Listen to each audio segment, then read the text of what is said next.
জিকির করো মুমিন গৌহান জিকির করো আশিক গৌহান জিকিরেতে আল্লাহ রাজি জিকিরেতে আল্লাহ রাজি রাজি নবী গৌহান জিকির করো মুমিন গৌহান জিকির করো জাকির গৌহান আল্লাহ আল্লাহ আল্লাহ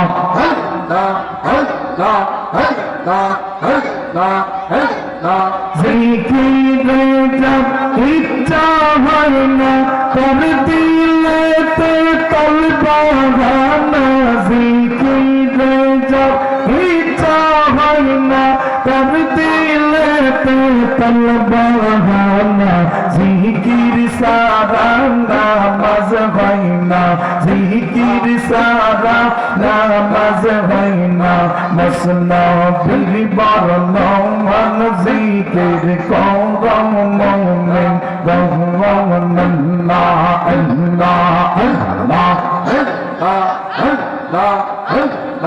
জিকিরেতে আল্লাহ রাজি জিকিরেতে আল্লাহ রাজি রাজি নবী গৌহান জিকির করো মুমিন গৌহান জিকির করো আশিক গৌহান আল্লাহ আল্লাহ জিকিরে যে করবে হেলা সে হবে শয়তানের চেলা জিকিরে যে করবে হেলা সে হবে শয়তানের চেলা বুঝবি সেই দিন কত জালা বুঝবি সেই দিন কত জালা দোজখে গমন জিকির করো মুমিন গৌহান আল্লাহ আল্লাহ জিকির করো মুমিন গৌহান জিকির করো আশিক গৌহান জিকিরেতে আল্লাহ রাজি রাজি নবী গৌহান জিকির করো মুমিন গৌহান জিকির করো আশিক গৌহান আল্লাহ আল্লাহ মুর্শিদের চরণ বিহনে এই জীবন মিছে মুর্শিদের চরণ বিহনে এই জীবন মিছে মুসলমান আল্লাহ নবীর গভীর তত্ত্ব আল্লাহ নবীর গভীর তত্ত্ব মুর্শিদের কাছে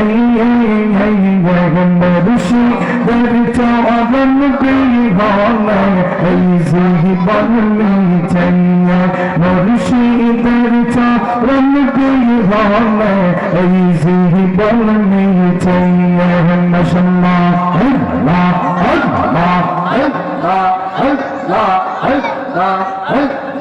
মুর্শিদ যারে দয়া করে আউলিয়া বানাইতে পারে মুর্শিদ যারে দয়া করে আউলিয়া বানাইতে পারে এক পলকে নিতে পারে মদিনা শহরে মুর্শিদের চরণ বিহনে এই জীবন মিছে মুর্শিদের চরণ বিহনে এই জীবন মিছে মাশাআল্লাহ আল্লাহ আল্লাহ আল্লাহ আল্লাহ আল্লাহ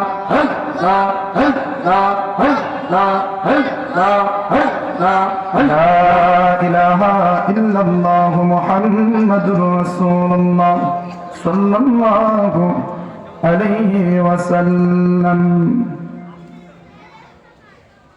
কিশোরগঞ্জ জেলার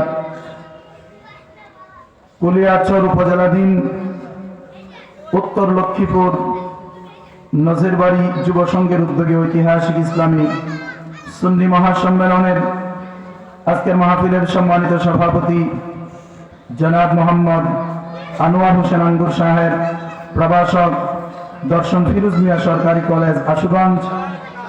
আজকের মাহফিলের সম্মানিত সহসভাপতি জনাব মোহাম্মদ মহসিন রানা সাহেব, সভাপতি গোবরিয়া আবদুল্লাহপুর ইউনিয়ন বিএনপি। উদ্বোধক জনাব মোহাম্মদ আতিকুল ইসলাম সাহেব, মেম্বার ৩ নং ওয়ার্ড উত্তর লক্ষ্মীপুর। প্রধান উপদেষ্টা জনাব মোহাম্মদ মহিউদ্দিন সাহেব, বিশিষ্ট সমাজসেবক উত্তর লক্ষ্মীপুর। প্রধান পৃষ্ঠপোষক জনাব মোহাম্মদ রতন মিয়া সাহেব, ইউনিয়ন ভূমি উপসহকারী কর্মকর্তা মুসাপুর রায়পুরা নরসিংদী। পৃষ্ঠপোষক জনাব মোহাম্মদ আজমল হোসেন কাঞ্চন সাহেব, বিশিষ্ট ব্যবসায়ী সিদ্দিক মোর। আজকের মাহফিলের সম্মানিত প্রধান অতিথি জনাব মোহাম্মদ আবু হানিফ মাস্টার সাহেব, বেগম নুরুন্নাহার পাইলট বালিকা উচ্চ বিদ্যালয় কুলিয়ারচর। বিশেষ অতিথি জনাব মোহাম্মদ সালাউদ্দিন খান শাহজাহান সাহেব, সাবেক চেয়ারম্যান ১ নং গোবরিয়া আবদুল্লাহপুর ইউনিয়ন। জনাব মোহাম্মদ নূর আমিন সরকার সাহেব, বাংলাদেশ পুলিশ ডিএমপি ঢাকা। আজকের মাহফিলের যিনি প্রধান বক্তা, প্রধান আলোচক, সারা বাংলার আলোড়ন সৃষ্টিকারী সুমধুর কণ্ঠস্বর হযরত মাওলানা আব্দুর রহমান রিজভী সুন্নিয়াল কাদরি সাহেব, শান্তিপুর গাউসিয়া রিজভিয়া দরবার শরীফ, আখাউড়া, ব্রাহ্মণবাড়িয়া। আজকের মাহফিলের প্রধান আকর্ষণ যিনি আমার পর আপনাদের সামনে জ্ঞান গর্ব তাকরীর পেশ করবেন, আন্তর্জাতিক খ্যাতি সম্পন্ন মুফাসসির কোরআন আল্লামা হযরত মাওলানা মুফতি শেখ সাখাওয়াত হোসেন আল কাদরি মাদ্রাজিল্লাহুল আলিয়া, খতিব হযরত মুস্তান আলী শাহ রহমাতুল্লাহ আলাইহি জামে মসজিদ। আজকের মাহফিলে উপস্থিত রয়েছেন হযরত মাওলানা হাফিজউদ্দিন সাহেব বাজিতপুর, হযরত মাওলানা হাফেজ রমজান আলী সাহেব উত্তর লক্ষ্মীপুর তরিকতপন্থী জামে মসজিদ। এছাড়া অনেক অতিথিবৃন্দ রয়েছেন, সবার নাম বলতে গেলে আমার হয়তো সময় অনেকটাই ব্যয় হয়ে যাবে। তো মাহফিল পরিচালনা রয়েছেন জনাব আবু মুসা নিয়াসা সাহেব, মোহাম্মদ মিজানুর রহমান সাহেব সহ সম্মানিত উলামায়ে কেরাম, মুরব্বিয়ান আযম, আমার প্রাণপ্রিয় যুবক ভাইয়েরা, জ্ঞানী গুণী শিক্ষিত সমাজের এলাকার মান্যগণ্য নেতৃস্থানীয় ব্যক্তিবর্গ, পর্দানিসীন আমার সরলা অবলা মুমেনা মা বোনেরা, সকলের খেদমতে পুনরায় আমার আন্তরিক সালাম। আসসালামু আলাইকুম ওয়া রাহমাতুল্লাহি ওয়া বারাকাতুহু। শুকরিয়া তান আমরা সকলে জবান খুলে মহব্বতের আওয়াজে পড়ি আলহামদুলিল্লাহ, আরো জোরে পড়ি আলহামদুলিল্লাহ। এই জবান দিয়েছেন কে? জবান দিয়েছেন কে? নিঃশ্বাস নেওয়ার ক্ষমতা দিয়েছেন কে? এই ঠান্ডার সিজন দিয়েছেন কে? গরমের সিজন দিয়েছিলেন কে? আমাদেরকে কথা বলার শক্তি দিয়েছেন কে? আমাদেরকে বাঁচিয়ে রেখেছেন কে? আল্লাহ আমাদেরকে সুস্থ রেখেছেন, আল্লাহ আমাদেরকে ভালো রেখেছেন, আল্লাহ আমাদেরকে কথা বলার শক্তি দিয়েছেন। এই জবানের মূল্য আপনি বুঝবেন না, আপনি তখন বুঝবেন যখন দেখবেন আপনার পাশের একজন ভাই জবান আছে কিন্তু কথা বলতে পারতেছে না, বুবা, তাকে দেখলেই আপনি বুঝতে পারবেন আল্লাহ আপনাকে কতটুকু নিয়ামত দান করেছেন। আল্লাহ আপনাকে কান দিয়েছেন, শোনার ক্ষমতা দিয়েছেন। আপনি কানের মর্ম বুঝবেন না, যখন দেখবেন একটা মানুষের কাছে জোরে সুরে চিৎকার করলেও সে শুনতে পায় না, ভয় না, তখন আপনি বুঝবেন এই কানের গুরুত্ব কত। এই চক্ষু আল্লাহ দিয়েছেন, এই গোটা সৃষ্টি জগৎ আপনি দেখতে পাচ্ছেন। যদি আল্লাহ তাআলা আপনাকে এই চক্ষু দিয়ে থাকেন, এই চক্ষুর নিয়ামতের শুকরিয়া আদায় করার দরকার। কারণ হাজার হাজার মানুষ এই দেশে রয়েছে, পৃথিবীতে রয়েছে, যাদেরকে আল্লাহ চোখ দিয়েছে ঠিকই, কিন্তু চোখের নূর দেয় নাই, চোখে দেখার মতো ক্ষমতা দেয় নাই। আল্লাহ আপনাকে ভালো একটা হাত দিয়েছেন, দুইটা হাত আল্লাহ ভালো দিয়েছেন, দুইটা পা আল্লাহ ভালো দিয়েছেন। পৃথিবীতে কানা মানুষ আছে, বয়রা মানুষ আছে, বুবা মানুষ আছে, পঙ্গু মানুষ আছে, হাত নেই এইরকম লোলা মানুষ পর্যন্ত আছে। তাদেরকে দেখলেই আপনি আল্লাহর শুকরিয়া আদায় করতে ইচ্ছে করবে। কথা ঠিক না ঠিক? কখনো আপনার চাইতে উচ্চ লেভেলে যারা আছে তাদেরকে অনুসরণ করবেন না, বরং আপনার চাইতে নিচু শ্রেণীতে যারা বসবাস করে আপনি তাদের দিকে তাকাইলেই আল্লাহর উপরে শুকরিয়া আদায় করার ইচ্ছে হবে। কথা ঠিক না ঠিক? কারণ আমার আল্লাহ পাহাড়কে দরিয়া করতে পারেন, দরিয়াকে পাহাড় করতে পারেন, রাত্রকে দিন করতে পারেন, দিনকে রাত্র করতে পারেন। আল্লাহ তাআলা আমাদেরকে বাঁচিয়ে রেখেছেন। এমনও হতে পারে উত্তর লক্ষ্মীপুর নজর বাড়ির আজকের এই মাহফিল আমাদের কারোর জন্য জীবনের শেষ মাহফিল হয়ে যেতে পারেন। এই যে আমার পাশে সম্মানীয় একজন বসে আছেন, এই পাশে আরেকজন বসে আছেন, ওনারা কত সুস্থ মতোই চেয়ারে বসে আছেন, কিন্তু এমনও হতে পারে ওনারা দুইজনকে রেখে মাঝখান থেকে আমি এই মুহূর্তে দুনিয়া থেকে বিদায় হয়ে যেতে পারি, বা ওনারার মধ্য থেকে যে কোনো একজন চলে যেতে পারেন, আপনারা কেউ দুনিয়া থেকে বিদায় হয়ে যেতে পারেন। মনে রাখবেন বাবা, পৃথিবীর সব কিছুর গ্যারান্টি ওয়ারেন্টি থাকলেও আমাদের নিঃশ্বাসের কোনো গ্যারান্টি ওয়ারেন্টি নাই। বাবা ঠিক না? ঠিক, যেই কোনো মুহূর্তে বের হয়ে যেতে পারে। অতএব যতক্ষণ নিঃশ্বাস জারি আছে এই জবানে আল্লাহর জিকির করার দরকার আছে না নাই? যতক্ষণ নিঃশ্বাস জারি আছে ততক্ষণ এই জবানে রাসূলুল্লাহর দরুদের দরকার আছে না নাই? আবার মহব্বতে পড়ি আলহামদুলিল্লাহ। আমরা কেমন নবীর উম্মত হয়েছি জানেন? আমরা এমন এক নবীর উম্মত হয়েছি যে নবীর জন্য স্বয়ং আমার আল্লাহ দেওয়ানা। সুবহানাল্লাহ বলেন না? আমার পূর্বের বক্তা কিছুটা টাচ দিয়ে গেছেন, আমি বিস্তারিত বোঝানোর চেষ্টা করব। আল্লাহ আদম আলাইহিস সালামকে বানিয়েছেন, ইব্রাহিম আলাইহিস সালামকে বানিয়েছেন, ইসমাইল আলাইহিস সালামকে বানিয়েছেন। আল্লাহ তাআলা মূসা আলাইহিস সালামকে দুনিয়াতে প্রেরণ করেছেন, ইসমাইল জবিহুল্লাহকে প্রেরণ করেছেন, ঈসা রূহুল্লাহকে প্রেরণ করেছেন। এই রকম 1 লক্ষ মতান্তরে 2,24,000 আম্বিয়া কেরাম আল্লাহ এই পৃথিবীতে প্রেরণ করেছেন। কিন্তু আপনি ফলো করলে দেখবেন আদমকে আল্লাহ লকব দিয়েছেন আদমু সফিউল্লাহ, ইব্রাহিমকে লকব দিয়েছেন ইব্রাহিম খলিলুল্লাহ, ইসমাইল আলাইহিস সালামকে লকব দিয়েছেন ইসমাইল জবিহুল্লাহ, মূসা আলাইহিস সালামকে লকব দিয়েছেন মূসা কালিমুল্লাহ, ঈসা আলাইহিস সালামকে লকব দিয়েছেন ঈসা রূহুল্লাহ, আমার নবীকে লকব দিয়েছেন হাবিবুল্লাহ। চিৎকার করে বলেন সুবহানাল্লাহ। আদম আলাইহিস সালামকে লকব দিয়েছেন সফিউল্লাহ, সফিউল্লাহ মানে আল্লাহর জন্য দেওয়ানা, খলিলুল্লাহ মানেও আল্লাহর জন্য দেওয়ানা, ঈসা রূহুল্লাহ মানে আল্লাহর জন্য দেওয়ানা, ইব্রাহিম খলিলুল্লাহ মানে আল্লাহর জন্য দেওয়ানা, মূসা কালিমুল্লাহ মানে আল্লাহর জন্য দেওয়ানা, ইসমাইল জবিহুল্লাহ মানে আল্লাহর জন্য দেওয়ানা, কালিমুল্লাহ খলিলুল্লাহ সফিউল্লাহ নূহুল্লাহ নজিউল্লাহ সফিউল্লাহ রূহুল্লাহ সকল কিছুর অর্থ একটাই দাঁড়ায়, সবাই আমার আল্লাহর জন্য দেওয়ানা। একমাত্র আপনি আমার নবী হাবিবুল্লাহ, হাবিবুল্লাহ শব্দের মানে হলো সে আমার আল্লাহ, আমার নবীর দেওয়ানা। চিৎকার করে বলেন না সুবহানাল্লাহ। দেওয়ানা প্রেমিক আশিক না হলে কি আমার আল্লাহ স্রষ্টা হয়ে সৃষ্টির উপর দরুদ পড়ে? সুবহানাল্লাহ বলতেন না? খসরাবি আছি লাগিনা সরবারে আছি লাগি, বলেন না মারহাবা। খুসরাবি আছি লাগিনা সরবারে আছি লাগি, हम फकीरों को मदीने की गलियां अच्छी लगी,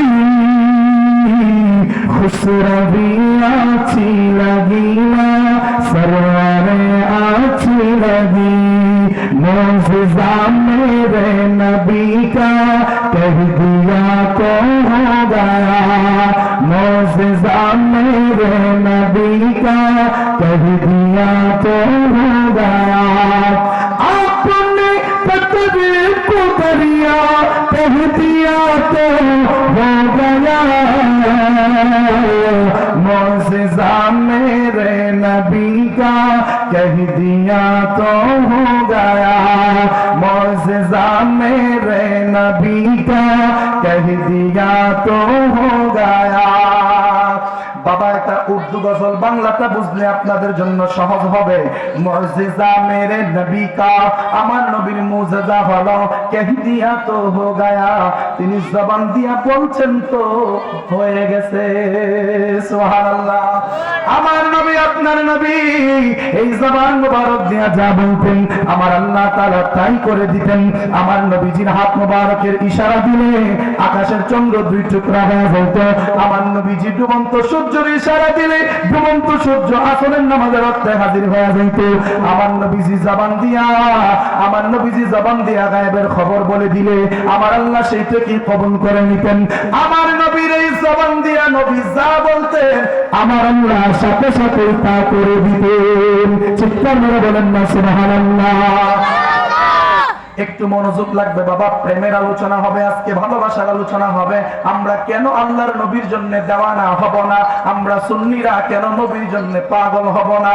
আমরা আশিকরা কেন নবীর জন্য দেওয়ানা হব না? দেখেন আশিক কি বলে, মসজিদে নববী মে ঘর সে আপকে মিম্বর তলক, মসজিদে নববী মে ঘর সে আপকে মিম্বর তলক, आपने जन्नत का टुकड़ा कह दिया तो हो गया,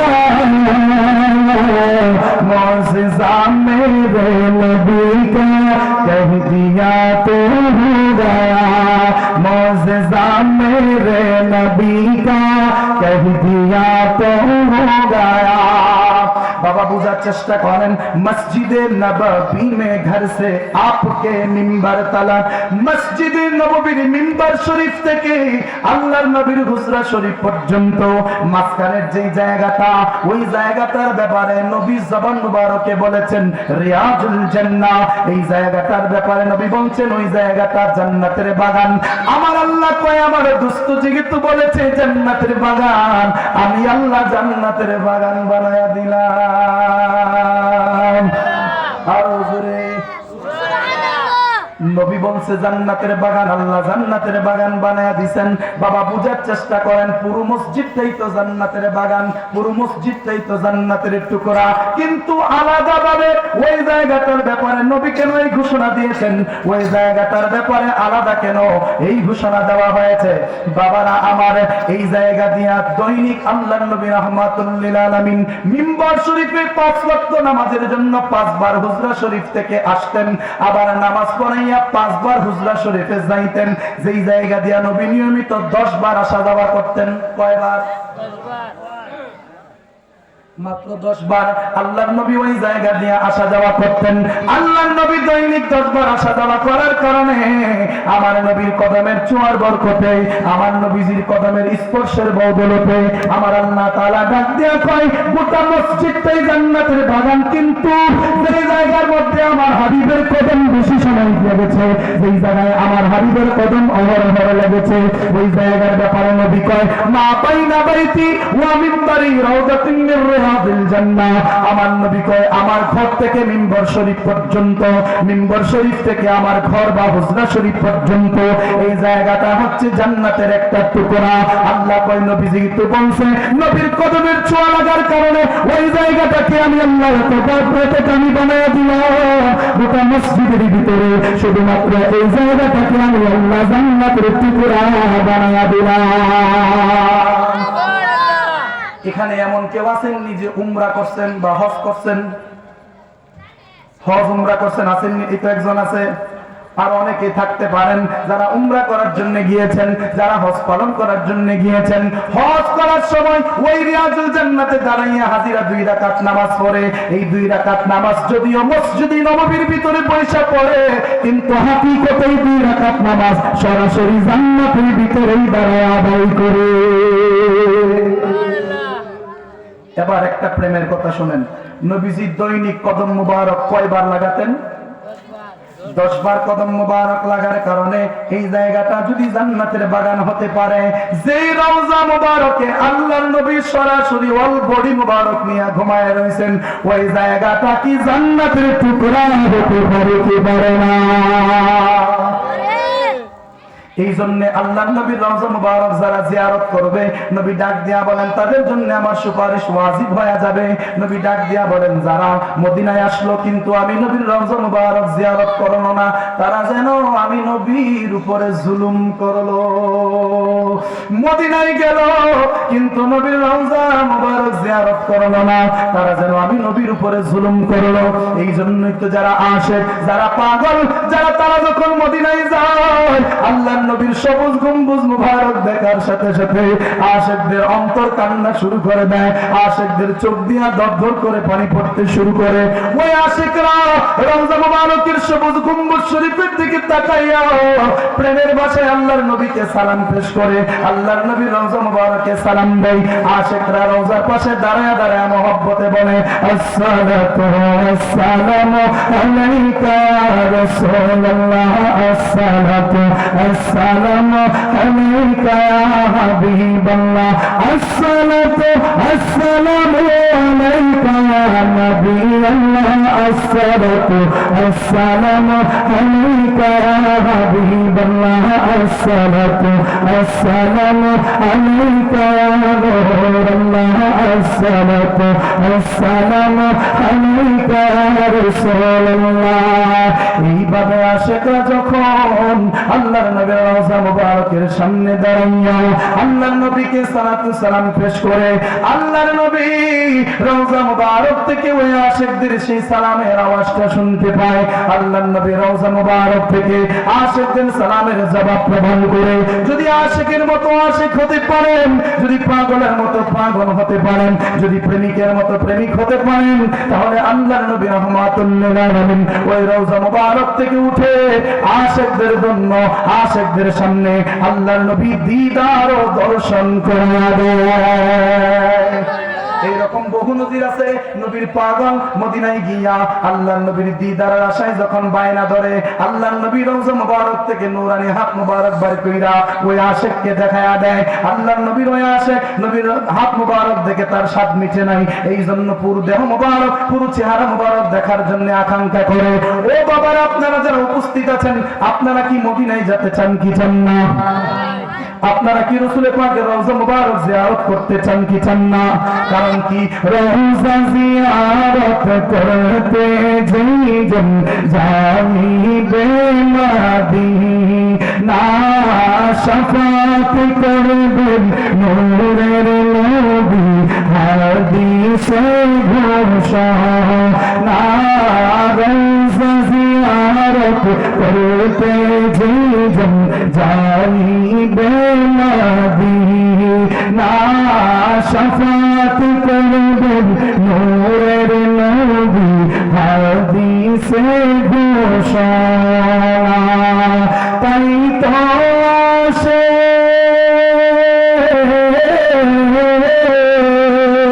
বলেন না মারহাবা।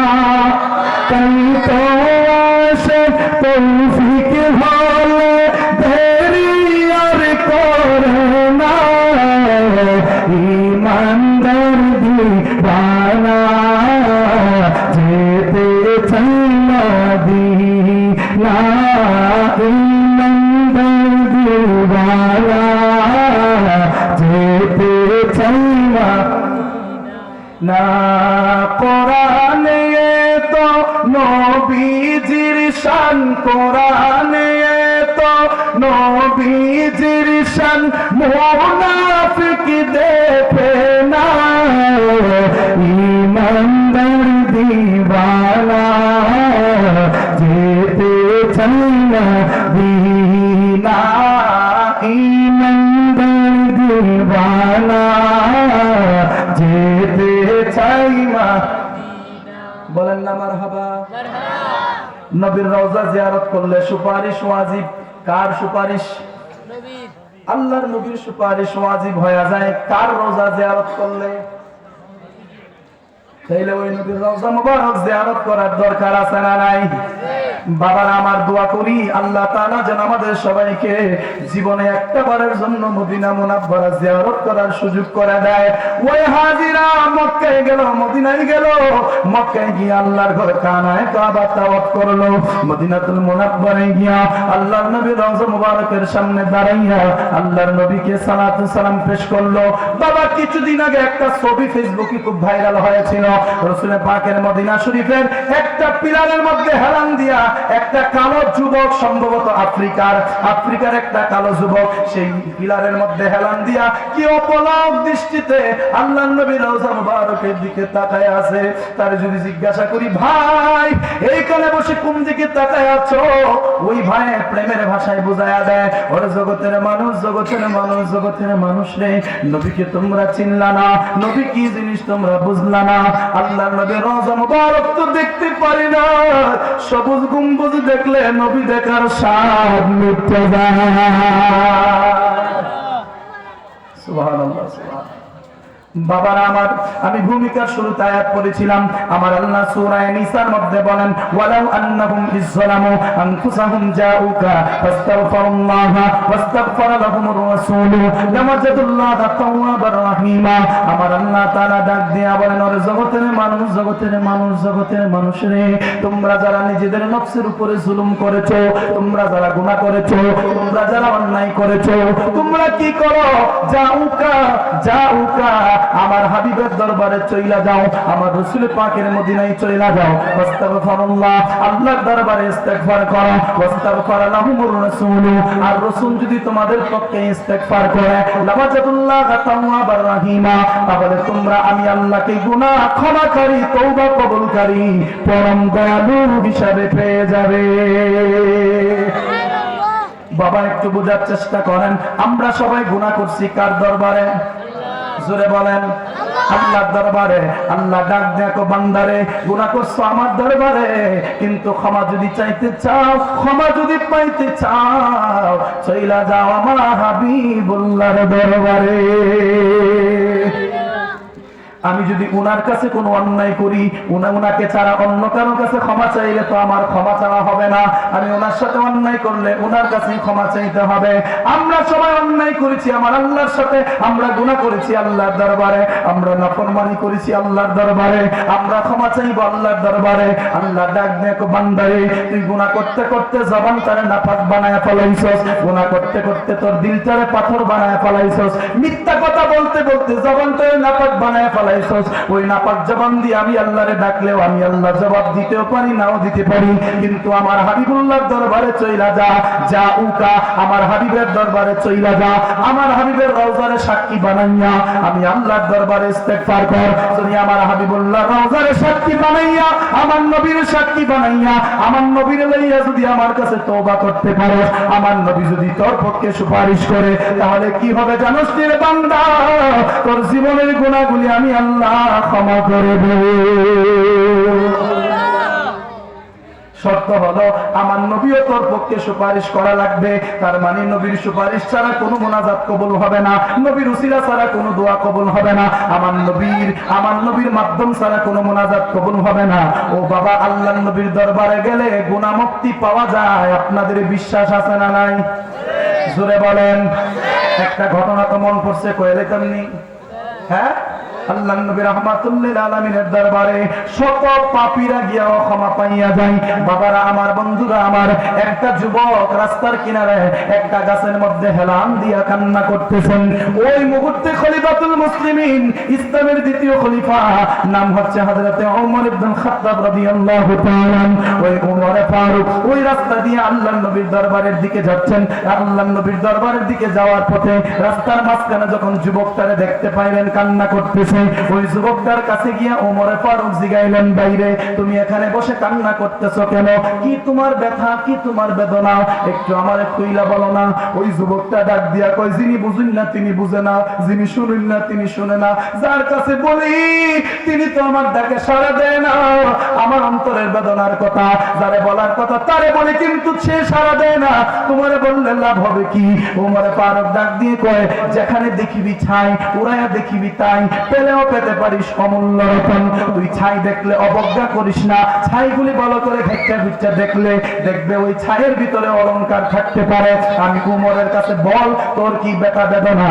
ওই যুবকটা ডাক দিয়া বলে, ওই খলিফাতুল মুসলিমিন ওমর, আমি এমন অন্যায় করেছি, আমি এমন বড় কঠিন জঘন্য গুনাহ করেছি, আমার বিশ্বাস এই গুনার ক্ষমা আমার আল্লাহ করবে না, এই গুনার ক্ষমা আল্লাহ করবে না। কারণ আমি জানি আমার মতো অপরাধী আদম থেকে শুরু করে আমি পর্যন্ত আর কেউ এইরকম কোন অপরাধ করে নাই, আমার পরেও আর কেউ এইরকম অপরাধ করবে কিনা আমি জানি না, কিন্তু আমি এইরকম অপরাধ করেছি, আমার আল্লাহর এত দেখতেছে, কিন্তু আল্লাহ তো আমারে ক্ষমা করে না। ওমর ডাক দেয়া কই, অপরাধটা কি? তুমি কি শিরিক করছো নাকি? তখন ওই বান্দাটা ডাক দেয়া বলে, ওরে ওমর, তুমি কি জানো না আমার নবীর উম্মত কোনদিন শিরিক করতে পারে না। আমার নবী ১৫০০ বছর আগে হাদিসে বলছেন, কি বলছেন? আমি ভয় করি না আমার উম্মত শিরিক করবে, কিন্তু আমি ভয় করি আমার উম্মত আমাকে নিয়ে বাজে কথা বলবে। কথা ঠিক কিনা? আমার নবী কয় আমি এই ভয় করি না আমার উম্মত শিরিক করবে, আমার নবীর কোন উম্মত শিরিক করতে পারে না। নবী কয় আমি এই ভয়টা করি আমার উম্মত শিরিক করবে না ঠিকই, কিন্তু আমি নবীর নিয়ে তারা কি করবে? খেলা করবে। আমি নবীর নিয়ে তারা কটু মন্তব্য করবে। এবার বলেন আমার নবীর ১৫০০ বছর আগের কথা বর্তমানে এই দেশের সাথে মিল আছে না নাই? বর্তমানে এই পরিস্থিতির সাথে মিল আছে না নাই? ও বাবা রাগ করবেন না, ফেসবুক যারা চালান তারা বক্তব্যটা পাইছেন। তারেক মনোয়ার ভালো একজন নামি দামি বক্তা, উনি একটা বক্তব্য দিয়েছেন যে কিয়ামতের পূর্বে নাকি মদিনাতুল মুনাব্বারার এমন অবস্থা হবে মদিনায় নাকি কুকুরে প্রস্রাব করবে। জোরে বলেন না নাউযুবিল্লাহ। এটা কি আপনারা মানতে পারেন? অথচ আল্লাহর নবী হাদিসের মধ্যে বলেন ইন্নাল ঈমানা লা ইয়ারিজু ইলাল মাদিনা কামা তারিজুল হাইয়াতু ইলা জুহরিহা। নবী ডাক দিয়ে বলেন শেষ জামানায় নয়, শেষ জামানায় নয়, সম্পূর্ণ জামানায় যত জামানা আসবে সমস্ত জামানায় কি হবে শুনে উম্মত, ইন্নাল ঈমানা নিশ্চয়ই ঈমান, লা ইয়ারিজু অবশ্যই প্রত্যাবর্তন করবে, ইলাল মাদিনা মদিনার দিকে, নিশ্চয়ই ঈমান মদিনার দিকে দৌড়াবে। ঈমান তো মানুষের কলবে থাকে, ঈমান তো দৌড়াদৌড়ি করতে পারে না। এখানে অর্থটা দাঁড়াবে ইন্নাল ঈমানা মানে ইন্না আহলাল ঈমান, ঈমানের আহল যারা মানে ঈমানদার যারা। নবী ডাক দিয়া বলেন ঈমানদার যারা লা ইয়ারিজু তারা অবশ্যই ফিরে যাবে ইলাল মাদিনা মদিনার দিকে কামা তারিজুল হাইয়াতু ইলা জুহরিহা, যেমনি ভাবে বিষাক্ত সাপ তার গর্তের দিকে দৌড়ায়। বিষাক্ত সাপ যেই রকম ভাবে তার গর্তের দিকে দৌড়ায়, ইমানদাররা ইমান বাঁচানোর জন্য মদিনার দিকে দৌড়াবে। বাবারা আমার এই উত্তর লক্ষ্মীপুর আজকের এই মাহফিলে হঠাৎ করে যদি একটা সাপ এসে হাজির হয়ে যায়, ওই সাপটারে আমরা সবাই মিলে যদি ধাওয়া দেই, ওই সাপটা দৌড়াইয়া তার গর্তের দিকে দৌড়াবে। গর্তের দিকে যাবে কেন যাবে? কারণ সাপে মনে করে গর্তটা আমার জন্য নিরাপদ, এছাড়া বাকি সব জায়গা আমার জন্য অনিরাপদ। সাপের জন্য নিরাপদের জায়গা গর্ত, ঈমানদারদের ঈমানের নিরাপদের জায়গা আল্লাহর নবীর মদিনাতুল মুনাব্বারা। চিৎকার মেরে বলেন না সুবহানাল্লাহ। মদিনা মদিনা আশিকুল মুমিনের ঠিকানা বলনা, মদিনা মদিনা। নকলটা কি পারেন না আপনারা? পারলে বলেন আমার সাথে, মদিনা মদিনা আশিক মুমিনের ঠিকানা বলনা, মদিনা মদিনা। না হাই রে দিদার চেয়ে কাঁদো তোমরা, দিদার চেয়ে কাঁদো তোমরা, হও না নবীর দিওয়ানা, মদিনা মদিনা আশিক মুমিনের ঠিকানা বলনা, মদিনা মদিনা। ঠিকানা জালালউদ্দিন সুয়ুতি ৭৫ বার দেখলো নবীজি, এতবার দেখিয়া নবী, এতবার দেখিয়া নবী, তৃপ্তি তার মিটল না, মদিনা মদিনা আশিক মুমিনের ঠিকানা বলনা, মদিনা মদিনা। আশিক তাদের ঠিকানা কোথায়? আশিকদের ঠিকানা যদি মদিনা হয়, ওই মদিনায় কুকুর প্রস্রাব করবে কোনোদিন মেনে নিতে পারি না।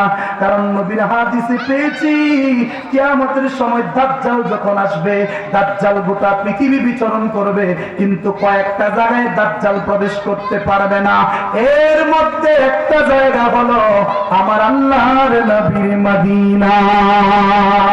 ওই মদিনায় দাজ্জাল প্রবেশ করতে পারবে না। কিয়ামতের পূর্বে ওই মদিনার এরিয়ার ভিতরে যারা থাকবে একমাত্র তারাই থাকবে ঈমানদার, এছাড়া বাহিরে যারা থাকবে সবাই থাকবে বেঈমান।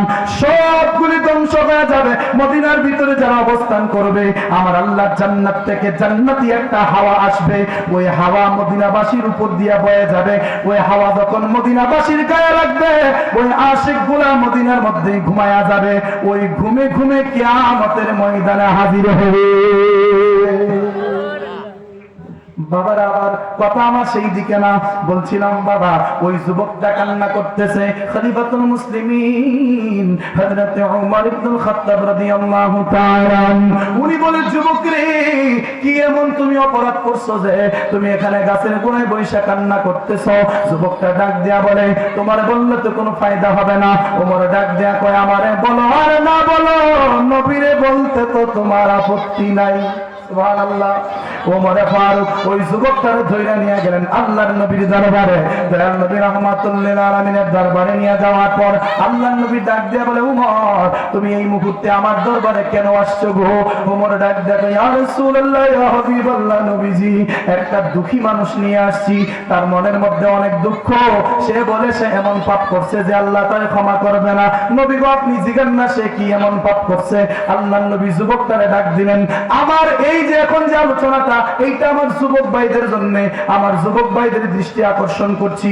ও যুবক ভাই, এই আলোচনাটা ভালো করে মাথায় ঝুঁকায় রাখো। ও যুবক ভাই, তোমাদের বয়সটা কিন্তু এখন খুব সেনসিটিভ একটা বয়স, যে বয়সটাতে পাপের সংখ্যা বেশি হয়, যে বয়সটাতে পাপের সংখ্যা বেশি হওয়ার সম্ভাবনা থাকে।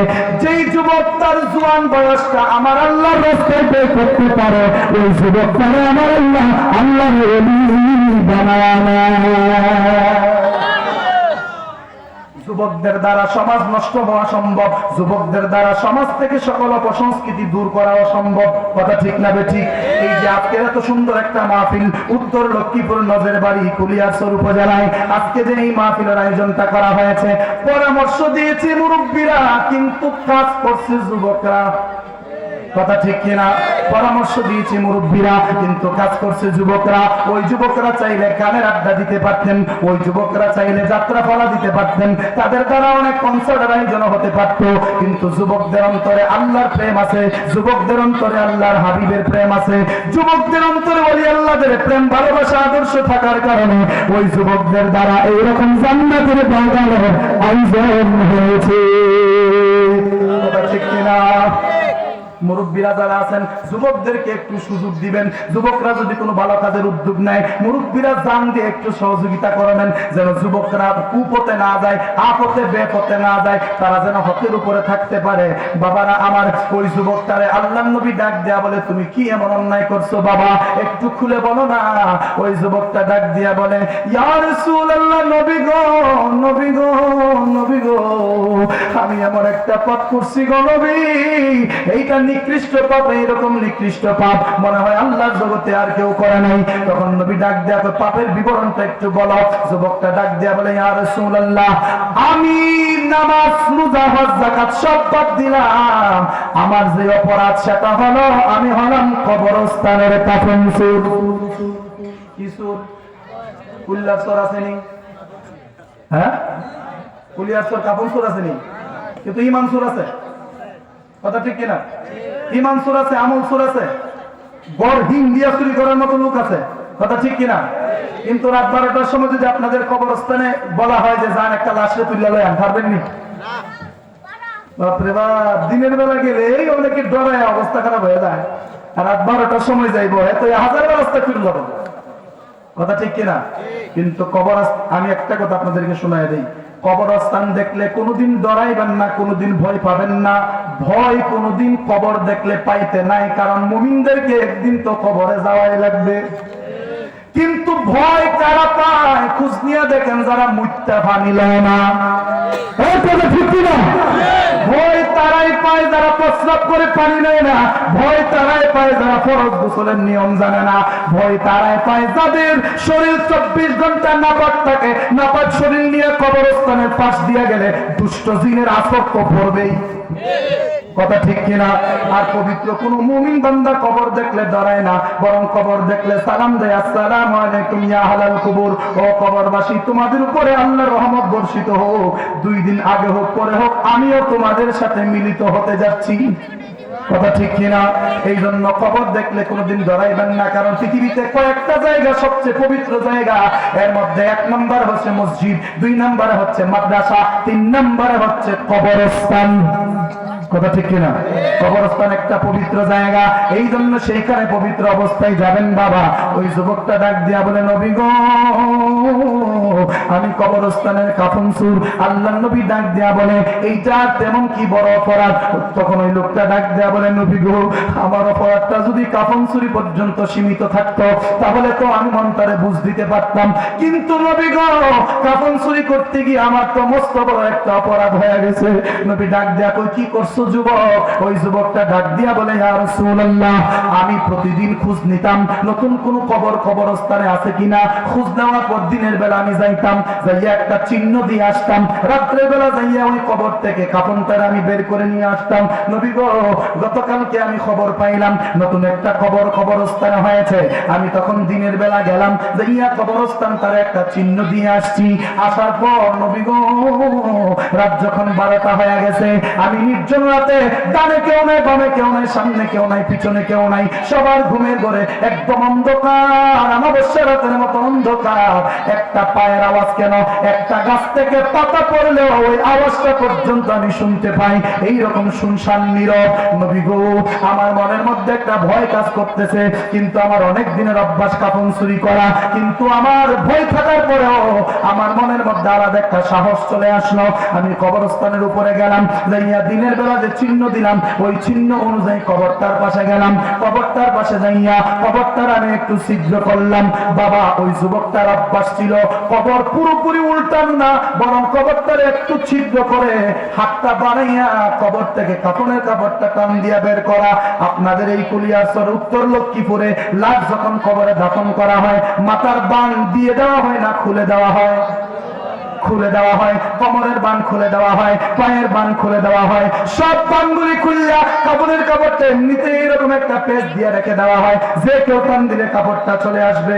ওই যুবকটা কই, নবী গো, কবরটা ছিদ্র করে হাত ঢুকাইয়া কবরের ভিতর থেকে আমি ওই কাফনটারে টান দিয়ে নিয়ে আসতাম, আইনা বাজারে নিয়ে দৌত করে, বাড়িতে নিয়ে দৌত করে বাজারে নিয়ে বিক্রি করতাম। এখন বলবেন হুজুর, একটা কাপড়ের মূল্য আর কত? ও বাবা, বর্তমানে তো প্রায় সর্বনিম্ন কাপড়ের দাম 700 থেকে 800 টাকা, কিন্তু আজ থেকে 1500 বছর আগে কাপড়ের তো এরকম ছড়াছড়ি ছিল না, এইরকম গার্মেন্টস ফ্যাক্টরি তো ছিল না। ওই সময় কাপড় খুব কষ্ট করে মানুষ পাইতো, ওই সময় এক টুকরা কাপড় বহুত দাম ছিল। যুবকটা ডাক দেখো, নবী গো, আমি যখন কাপড়ের কাপড়টা কবর থেকে টান মাইরা বের করলাম, বের করে কাপড়ের কাপড়টা আমি বুকের সাথে আগাইয়া আমি চলে আসতে লাগলাম আমার বাড়ির দিকে। এমনিতেই দেখি কে যেন আমারে বলতেছে, যুবক, জীবনে তো বহুত কবরের কাফন চুরি করলি, একদিন তো কবরের ভিতরটা একটু দেখলি না, কবরের ভিতরে একটু তাকাইয়া দেখলি না। যুবক রে, আজকে যে কবর থেকে তুই কাফনটা চুরি করছস, একটু কবরের ভিতরেই তাকাইয়া দেখোস না? যুবকটা ডাক দেখো, ইয়া রাসূলুল্লাহ, আমার মনের মধ্যে শয়তানে ধোঁকা দিতে লাগলো, মাথার মধ্যে বাজে চিন্তা আসলো। তখন আমি কি করলাম? যেই কাজ আমি জীবনে করি নাই ওই কাজটা করার জন্য প্রস্তুত হয়ে গেলাম। আমি কোনোদিন লাশের দিকে তাকাই নাই, কারণ কাফনের কাপড় নিয়ে আসলে তো লাশটা উলঙ্গ হয়ে যায়। নবী গো, কোনোদিন আমি কবরের ভিতরে তাকাইতাম না, কিন্তু ওই দিন শয়তান আমারে এমন কঠিন ধোঁকা দিল যে আমি আমার এই দুই চোখ দিয়া ওই যে ছিদ্রটা করছিলাম ওই ছিদ্র দিয়ে একটু তাকাইলাম, তাকায় দেখি 18 থেকে 20 বছর বয়সী যুবতী সুন্দরী একটা নারীর লাশ দেখা যায়। নজরুল্লাহ বলতেন না? কথা বোঝা যায়? আমার বাড়ি ব্রাহ্মণবাড়িয়া, নাসিরনগর, আপনাদের বাড়ি কুলিয়ারচর, কিশোরগঞ্জ, ভাষাগত তেমন একটা পার্থক্য কিন্তু নাই, কথা ঠিক কিনা? কিন্তু সিলেট অঞ্চলে গেলে বাপরে, তো খাইছো নিবা হ্যাঁ, তবে সিলেটি মাথার মধ্যে কিন্তু একটা আলাদা একটা প্রেম আছে, কথা ঠিক কিনা? ভালো আসেননি, কথা ঠিক না? একটা প্রেম আছে। কিন্তু বাংলাদেশে যদি কোনো মানে ভয়ঙ্কর কোন ভাষা শিখতে চান বা জানতে চান, তাহলে সিটাগাং যান, নখাইছি নজাইম, এটা কোনো কথা? এটা মিশ্র ভাষা। কি ভাষা? মিশ্র ভাষা। চট্টগ্রামের ভাষা এরকম হওয়ার পিছনে কারণ আছে। এটা আমার পাশে প্রভাষক সাহেব বসে আছেন, এই যে দর্শন ফিরোজ মিয়া সরকারি কলেজ, এই কলেজের আরবি প্রভাষক না কি যেন, এই দাঁতমন্ডল দরবার শরীফের আশরাফুল আজিজ সাহেব, বাংলা প্রভাষক আশরাফুল আজিজ সাহেব, উনি কিন্তু আমাদের এলাকারই। উনি যেই কলেজের বাংলা প্রফেসর, উনি এই কলেজের প্রভাষক। মারহাবা বলেন না? তো বলছিলাম চট্টগ্রামের ভাষাটা হচ্ছে মিশ্র ভাষা, যেই ভাষাটা না আরবি, না উর্দু, না ফার্সি, না বাংলা, না হিন্দি, সব ভাষা মিশ্রিত হইলে যারা হইলো এটা হইলো চট্টগ্রামের ভাষা। কথা ঠিক কিনা? চট্টগ্রামের ভাষায় গজল গাইতাম নি, হ্যাঁ? আর টিয়া নাই পয়সা নাই কেনে যাইতাম সোনার মদিনা, কেনে যাইতাম সোনার মদিনা, কেনে যাইতাম। আর টিয়া নাই পয়সা নাই কেনে যাইতাম সোনার মদিনা, কেনে যাইতাম সোনার মদিনা। কেনা পারেন না? সোনার মদিনা কেনে যাইতাম, মনে হতে যাইবার লাই কিন্তু টিয়া পয়সা নাই, মনে হতে যাইবার লাই কিন্তু টিয়া পয়সা নাই, মনে গোর পাতির মতো উড়াল দিব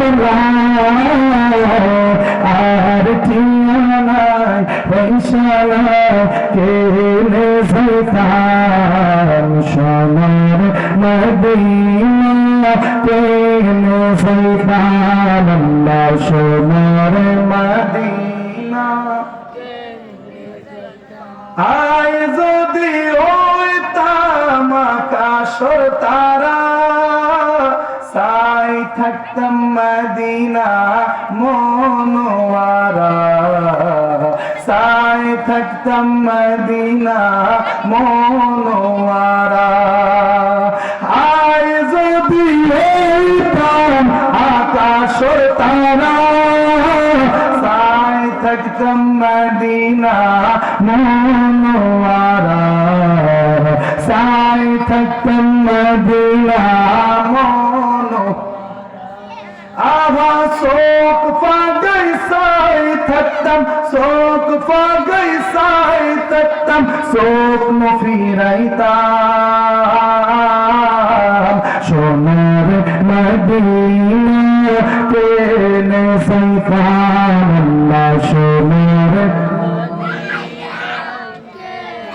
যাইতাম। আমরা বাসায় কই আমার টাকা নাই পয়সা নাই কেমনে যাব সোনার মদিনা, কেমনে যাব সোনার মদিনা, কেমনে যাব।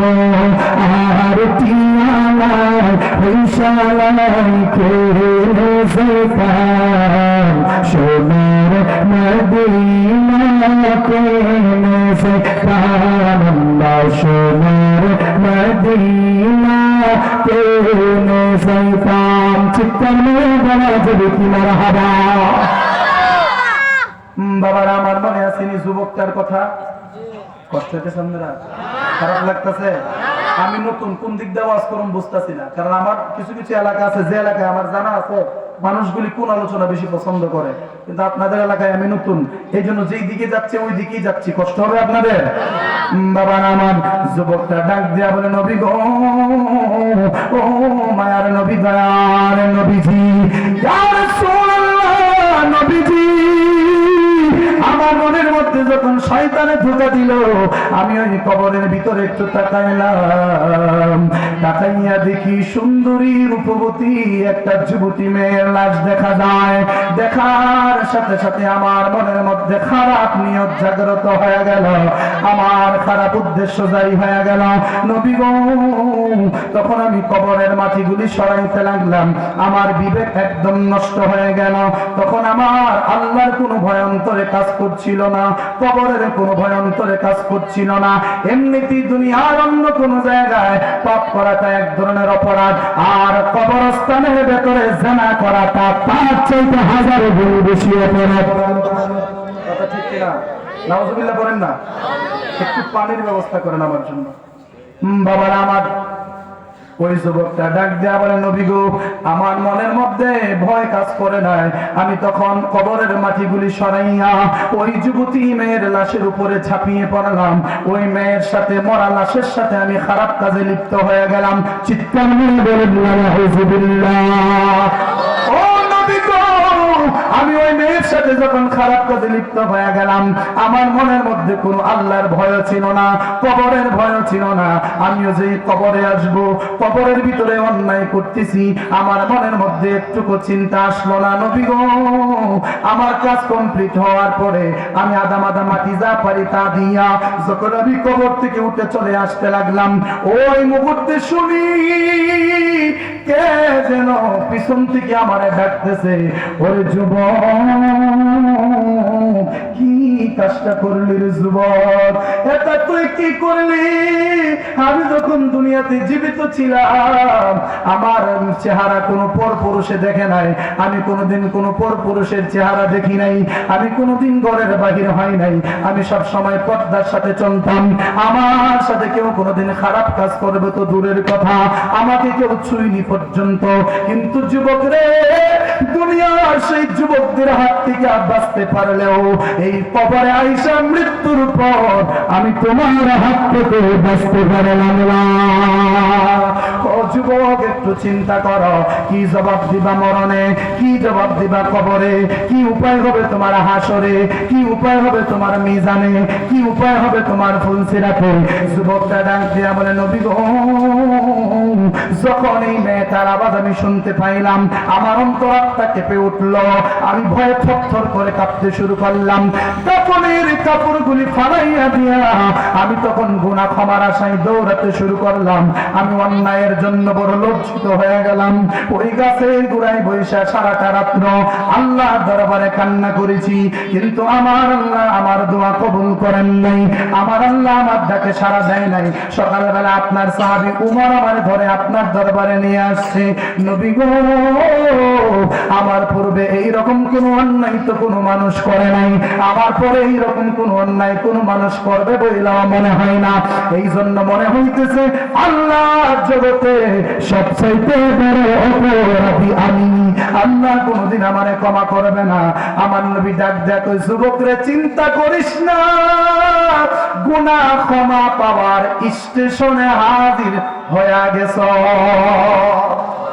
গুনাহ ক্ষমা পাইবার জায়গায় চলে আসছ, ভয় পাইস না। বাবা মনে রাখবেন, যদি বান্দা পাপ করে, পাপের একটা তাড়াহুড়া মনের মধ্যে থাকে, কথা ঠিক কিনা? যে যুবকরা খারাপ কাজ করার অভ্যাস, ওই খারাপ কাজ শেষ হওয়ার পর কিন্তু মনে মনে এই চিন্তা হয়, গুরু না করলে তো পারতাম, কথা ঠিক কিনা? কাজটা শেষ হওয়ার পরে মনে হয় বিবেক জাগ্রত হয়, এর আগে জাগ্রত হয় না, তখন একটা অস্থিরতা কাজ করে। ওই যুবকটার মনের মধ্যে অস্থিরতা কাজ করতে শুরু করলো।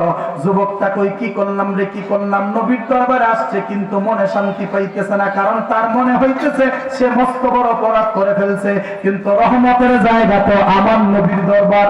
সুবহানাল্লাহ বলেন না? ওই যুবক দৌড়াইয়া নবীর দরবার থেকে বের হয়ে গেলেন, একটা পাহাড়ের চূড়ায় দাঁড়ালেন। যুবক তার নিজের জীবনটারে নষ্ট করে দেবে, মানে পাহাড়ের উপর থেকে পরে আত্মহত্যা করে ফেলবে। যুবক যখন আত্মহত্যা করার সিদ্ধান্ত নিল, আল্লাহর নবী সাহাবায়ে কেরামদেরকে ডাক দেয়া বলে, সাহাবীরা রে, যেই যুবকটা আসছিল, যুবকটা এখন কোথায়? সাহাবায়ে কেরাম বললেন, ইয়া রাসূলুল্লাহ, দেখলাম পাহাড়ের দিকে উঠতেছে। আল্লাহর নবী ডাক দেয়া কয়, সাহাবীরা, এই মুহূর্তে আল্লাহর দরবার থেকে আমার কাছে ওহী আসছে, আমার আল্লাহ আমারে বলতেছে, নবী গো, ওই যুবকের বইলা দেন, সে তার গুনাহের প্রতি লজ্জিত হওয়ার কারণে, সে তার গুনাহের প্রতি শর্মিন্দা হওয়ার কারণে, সে তার গুনাহের প্রতি নিজে লজ্জিত হওয়ার কারণে আমি আল্লাহ খুশি হয়ে গেছি। তার এই জঘন্য অপরাধ আমি আল্লাহ আপনি নবীর খাতিরে মাফ করে দিয়েছি। চিৎকার মেরে বলেন সুবহানাল্লাহ। আমি অধম অপরাধী তোমার দুনিয়ায়, তোমার কাছে চাওয়ার মতো জীবনে নাই। আমি অধম অপরাধী তোমার দুনিয়ায়, তোমার কাছে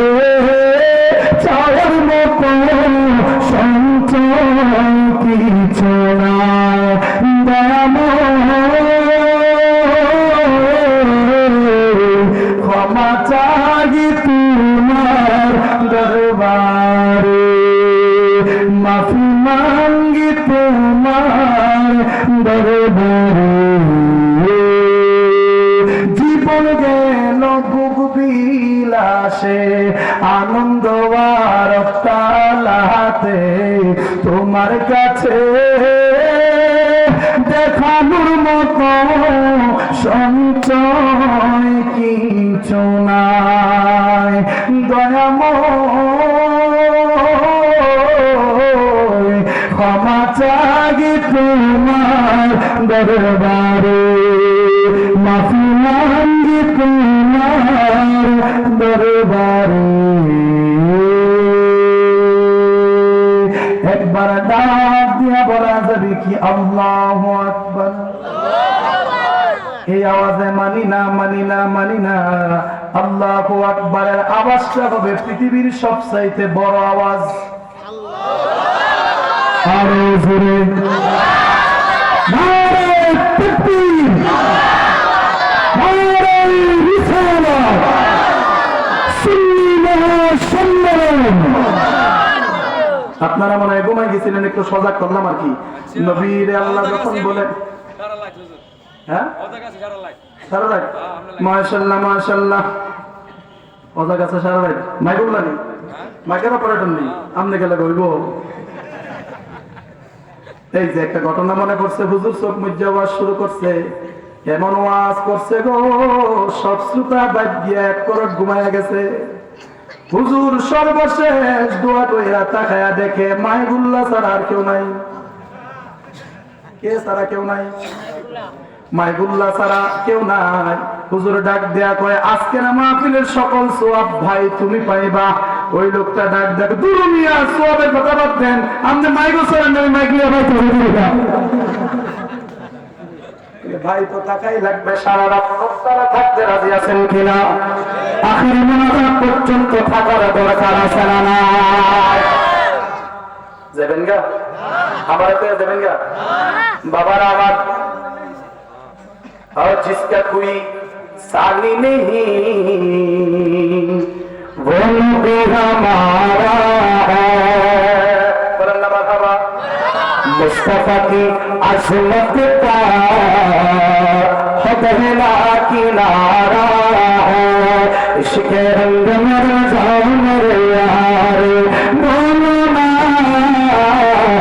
इश्क रंग मर जाओ मेरे यार इश्क रंग मर जाए जब तार तखल तेग गुलामों को वो असरार कर तेग बतन से सलाए शाह बरार मेरा लहजा गोहरवार बोले ना मरहबा এই সাউন্ডটা জানে কেমন হয়ে গেছে হ্যালো হ্যালো কেমন যেন হয়ে গেছে इश्क रंग में रंग जाऊं मेरे यार बोलो ना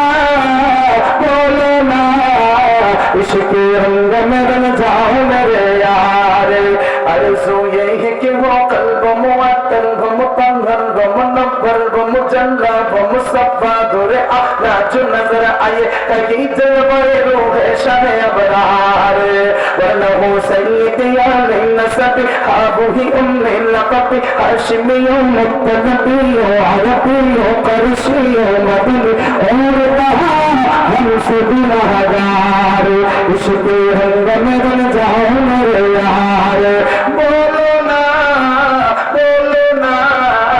इश्क रंग में रंग जाऊं मेरे यार जिनकी कदमों की चमक जिनके तलबों की चमक जिनके जर्रों की चमक चांद सितारों में नजर आए जिधर से वो गुजर जाए वहीं राह चमक जाए थमक जाए महक जाए बड़े रौनक गुलजार अल्लाहु अकबर নবীর শান শুনলে কি খারাপ লাগে জোরে বলেন খারাপ লাগে আপনারা জিমাইতাছেন এই জন্য একটু এদিক সেদিক যাইতাম চাইছিলাম এখন দেখতাছি সবার মনোযোগ মোটামুটি আছে আছে না নাই এখানে কারা কারা বাইছেন হাত তোলেন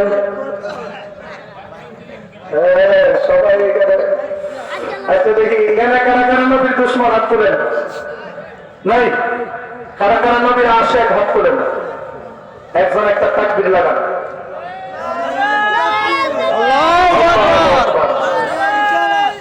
या रसूलुल्लाह या रसूल आज़म दस्तगीर সবাই বলি মারহাবা মারহাবা এরপর অনেকে কিপটানি করে হাতটা তুলছেন না আমি কিন্তু দেখছি বুঝে আসে না গো খারাপ লাগে বাবা শ্রোতার মন আকর্ষণের জন্য কত কিছু যে করা লাগে। ওই যুবকটা কই গেছিলেন পাহাড়ে চূড়ায় আত্মহত্যা করবে। আল্লাহ নবীরে ডাক দেয়া কোন নবী গো, ওই যুবকটারে তাড়াতাড়ি জানায়া দেন তার সমস্ত অপরাধ ক্ষমা করে তার জান্নাতি বানায়া দিছি।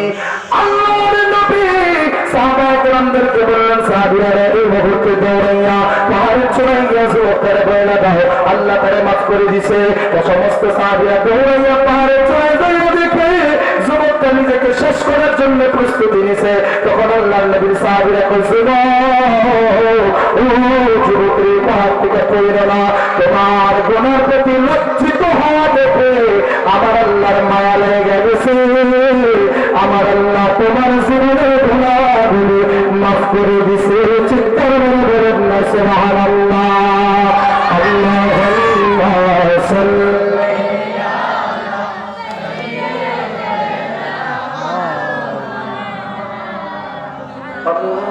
আল্লাহুম্মা সাল্লি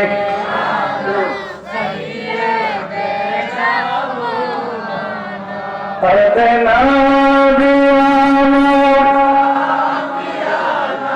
মাওলানা মুহাম্মাদুনা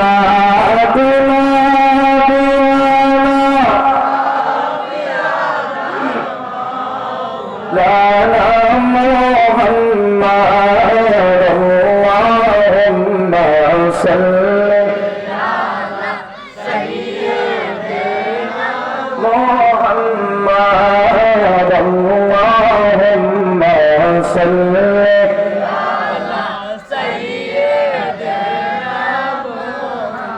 ইসলামের কারণে গণবিধি হাতে লইলেন তলোয়ার। ইসলামের কারণে হাতে লইলেন তলোয়ার। দান মুবারক শহীদ করল সঙ্গে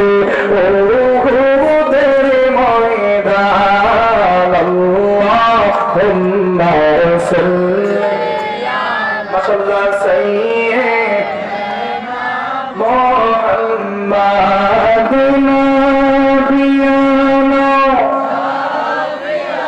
ইয়া মাওলানা মুহাম্মাদ আল্লাহুম্মা সাল্লি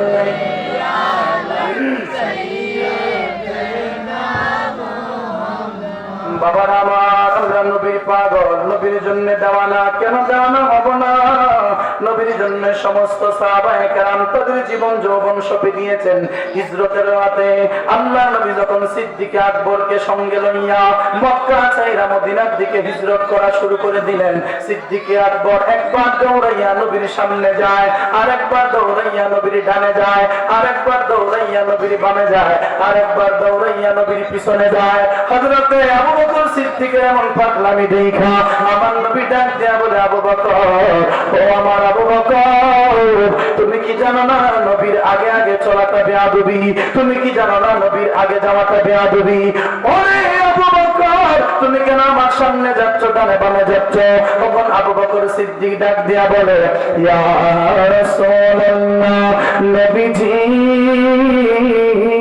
ও মায়ার নবী, দয়ার নবী গো, ওই যে সামনে দেখেন না বিশাল বড় কট্টর কাফেরের বাড়ি, ও নবী গো, আমরা তো গোপনে মক্কা ছাইরা মদিনায় হিজরত করতেছি, সামনে কাফেরের বাড়ি। কাফেররা যদি আন্দাজ করতে পারে আপনি নবী এই রাস্তা দিয়ে যাচ্ছেন, আপনার দিকে তো কাফেররা দূর থেকে তীর মারবে।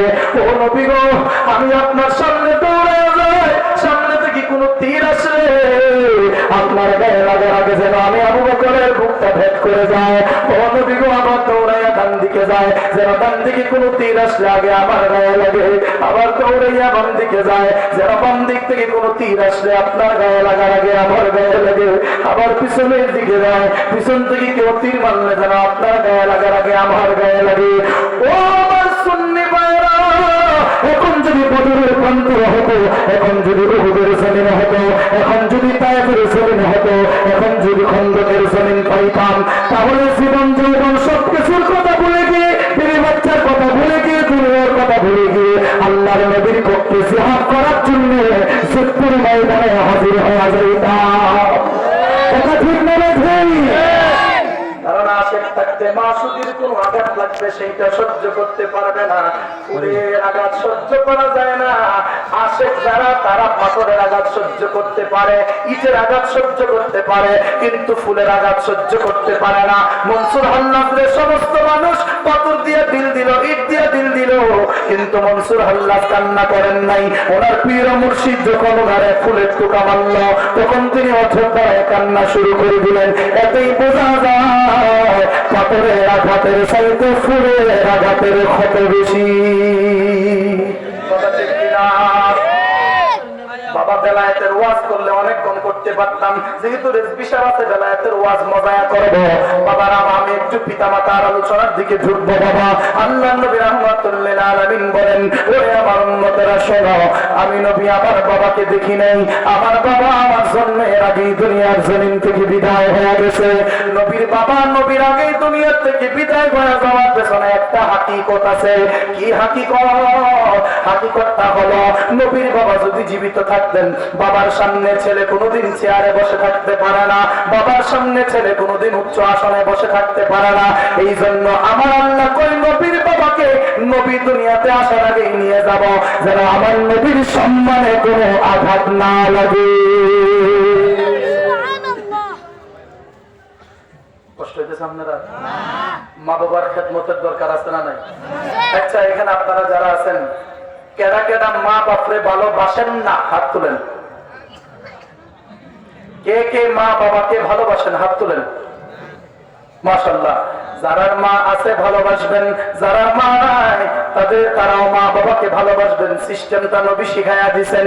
নবী ডাক দিয়া বলে, আমি করি নাই, করিতে পারি না, আমি করি নাই, করিতে পারি না আমার পিতা মাতার খেদমত করিও আমার উম্মত, করিও আমার উম্মত। বাবা, যারা বাবা মা বেঁচে আছে তারার হয়তো আমার এখনের কথাগুলি ভাল লাগবে না, কিন্তু যাদের মা নাই তাদের কলিজাটা ফাইটা যাইব, যাদের বাবা নাই তাদের কলিজাটা ফাইটা যাইব। কারণ সেই বাবা আমারে কষ্ট করে লালন পালন করলো, যেই মা 10 মাস 10 দিন পেটে ধারণ করলো, 2 বছর আমার বুকের দুধ পান করাইলো, মায়ের বুকের দুধ দুনিয়ার সকল খাবারের চাইতে শ্রেষ্ঠ খাবার। বলেন না সুবহানাল্লাহ।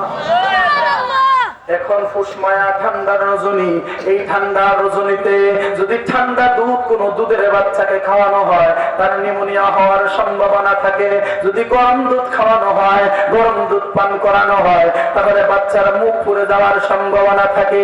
কিন্তু মায়ের বুকের মধ্যে আমার আল্লাহ তাআলা এমন কুদরতি একটা খাবারের গোডাউন ফিট করে দিয়েছেন, এমন কুদরতি একটা খাবারের ব্যবস্থা করে দিয়েছেন, যেটা না গরম না ঠান্ডা, সেইটা কুসুম গরম বাচ্চার জন্য উপযুক্ত। চিৎকার মেরে বলেন না সুবহানাল্লাহ। আজকে অধিকাংশ মায়েরা, আমি মায়েদেরকে বলি, যারা মা আছেন, যারা মা আছেন, মা জাতি যারা আছেন, আপনাদেরকে বলি, যতদূর সম্ভব নিজের বুকের দুধ সন্তানকে খাওয়াবেন। আপনি বাহিরের দুধ খাওয়ানোর চেষ্টা করবেন না।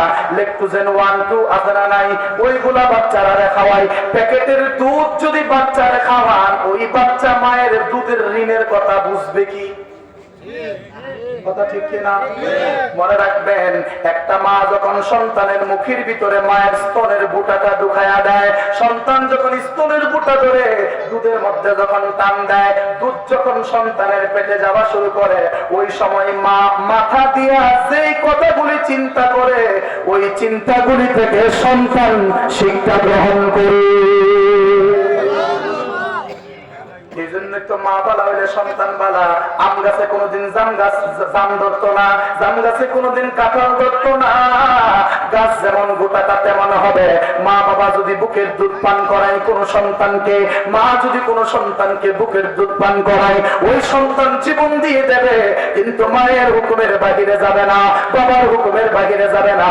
যেই সন্তান বাহিরের দুধ খাইয়া অভ্যাস, ওই সন্তান মায়ের দুধের ঋণ বুঝবে না। কারণ মায়ের দুধের ঋণ একটা সন্তান কোনোদিন শেষ করতে পারবে না, একটা সন্তান কোনোদিন শেষ করতে পারবে না। একজন সাহাবী আল্লাহর নবীকে ডাক দিয়া বলে, ইয়া রাসূলুল্লাহ, ইয়া হাবিবাল্লাহ, আমি আমার মায়ের জন্য লাখ লাখ টাকা খরচ করে যদি একটা জিয়াফতের আয়োজন করি, আমি আমার মায়ের রূহে আমার ফেরাতের জন্য বা আমার মায়ের স্মরণে আমি যদি আল্লাহর রাস্তায় খরচ করি, তাহলে কি মায়ের হক আমি আদায় করতে পারবো কিনা? আল্লাহর নবী ডাক দেয়া বলে, সাহাবীরে, মায়ের যে হক ওইটা আদায় করবা তো দূরের কথা, মায়ের এক ফোঁটা দুধের ঋণ একটা সন্তান কিয়ামত পর্যন্ত চেষ্টা করলে শোধ করতে পারবে না। আরো জোরে বলেন।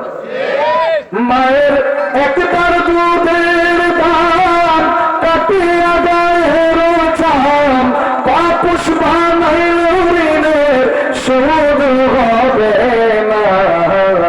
এমন দরদি বলবে কেউ হবে না আমার মা, মা গো। এমন দরদি ভাবে কেউ হবে না আমার মা, মা গো। ওই মায়ের দুধের ঋণ কেউ কোনোদিন শোধ করতে পারবে না।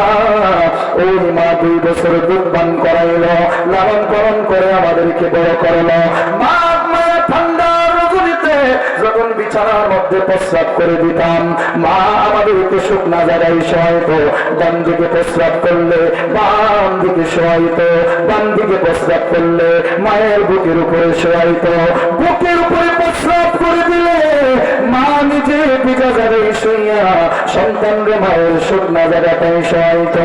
এমন আদর, এত মহব্বত, এত ভালোবাসা, এত মায়া করে সন্তান লালন পালন করে, ওই সন্তান লালন পালন করার পেছনে মায়ের কোনো স্বার্থ থাকে না, বাবার কোনো স্বার্থ থাকে না। ও বাবা, জগতের কোন মানুষ যদি মা বাবার চাইতে আপনার বেশি ভালোবাসে, তাইলে বুঝবেন ওই ভালোবাসার মধ্যে স্বার্থ আছে। স্বার্থ ছাড়া দুনিয়ার কোন মানুষ ভালোবাসে না। এই জগতে একমাত্র স্বার্থ ছাড়া যিনি ভালোবাসে, তিনি হচ্ছে আপনি আমার মা বাবা। কথা ঠিক কিনা? আজকে কিছু সন্তান আছে মারে 2000 টাকার শাড়ি কিনা 20,000 টাকার শাড়ি দেয়, 2000 টাকার অলংকার কিনা দিয়া 20,000 টাকার শাড়ি মারে। মা বাবারে একটা কি করে একটা শীতের কাপড় কিনিয়া দিয়া লাখ টাকার ধুত্তর মারে মাকে বাবাকে। মার ধমক মারে, বাবার ধমক মারে, কিন্তু ওই ধমক মা বাবা সহ্য করে যদি উফ শব্দটা জবান দিয়ে বের হয়ে যায়, মা বাবার সহ্যের সীমা পার হইয়া তাদের জবান দিয়ে যদি উফ শব্দটা বের হয়ে যায়, আল্লাহ ডাক দিয়া কয়, ওরে জগতের মানুষ, মায়ের সাথে বাবার সাথে এমন সুরে কথা কইও না, মায়ের সাথে বাবার সাথে এমন আচরণ করো না, যেই আচরণের কারণে তোমার মা উফ শব্দটা উচ্চারণ করবে, তোমার বাবা উফ শব্দটা উচ্চারণ করবে। মার বাবার জবান থেকে যদি উফ শব্দটা উচ্চারিত হয়, তোমার সন্তানের জীবন যৌবন, তুমি সন্তানের ইহজগতের সমস্ত আমল তো বরবাদ হয়েই যাবে, তোমার জন্য আখিরাত পর্যন্ত বরবাদ হয়ে যাবে। তুমি যত বড় আলেমই হও না কেন, কাকরাইল মসজিদের ইমাম সাহেব যদি হও, তুমি বড় বড় দরবারের পীর সাহেব যদি হয়ে থাকো, মা যদি তোমার প্রতি অসন্তুষ্ট থাকে, বাবা যদি তোমার প্রতি অসন্তুষ্ট থাকে, তাহলে তোমার কোনো আমল আল্লাহ দরবারে কবুল হবে না। যুবক, ওই যুবক বাপ মা যাদের আছে, খেদমত করার সুযোগ আছে, খেদমত করো। 2020 সালের 2রা ডিসেম্বর আমি আমার বাবারে হারাইছি। আমি কিন্তু তেমন ধনী পরিবারের মানুষ না, আমি মধ্যবিত্ত পরিবারের মানুষ।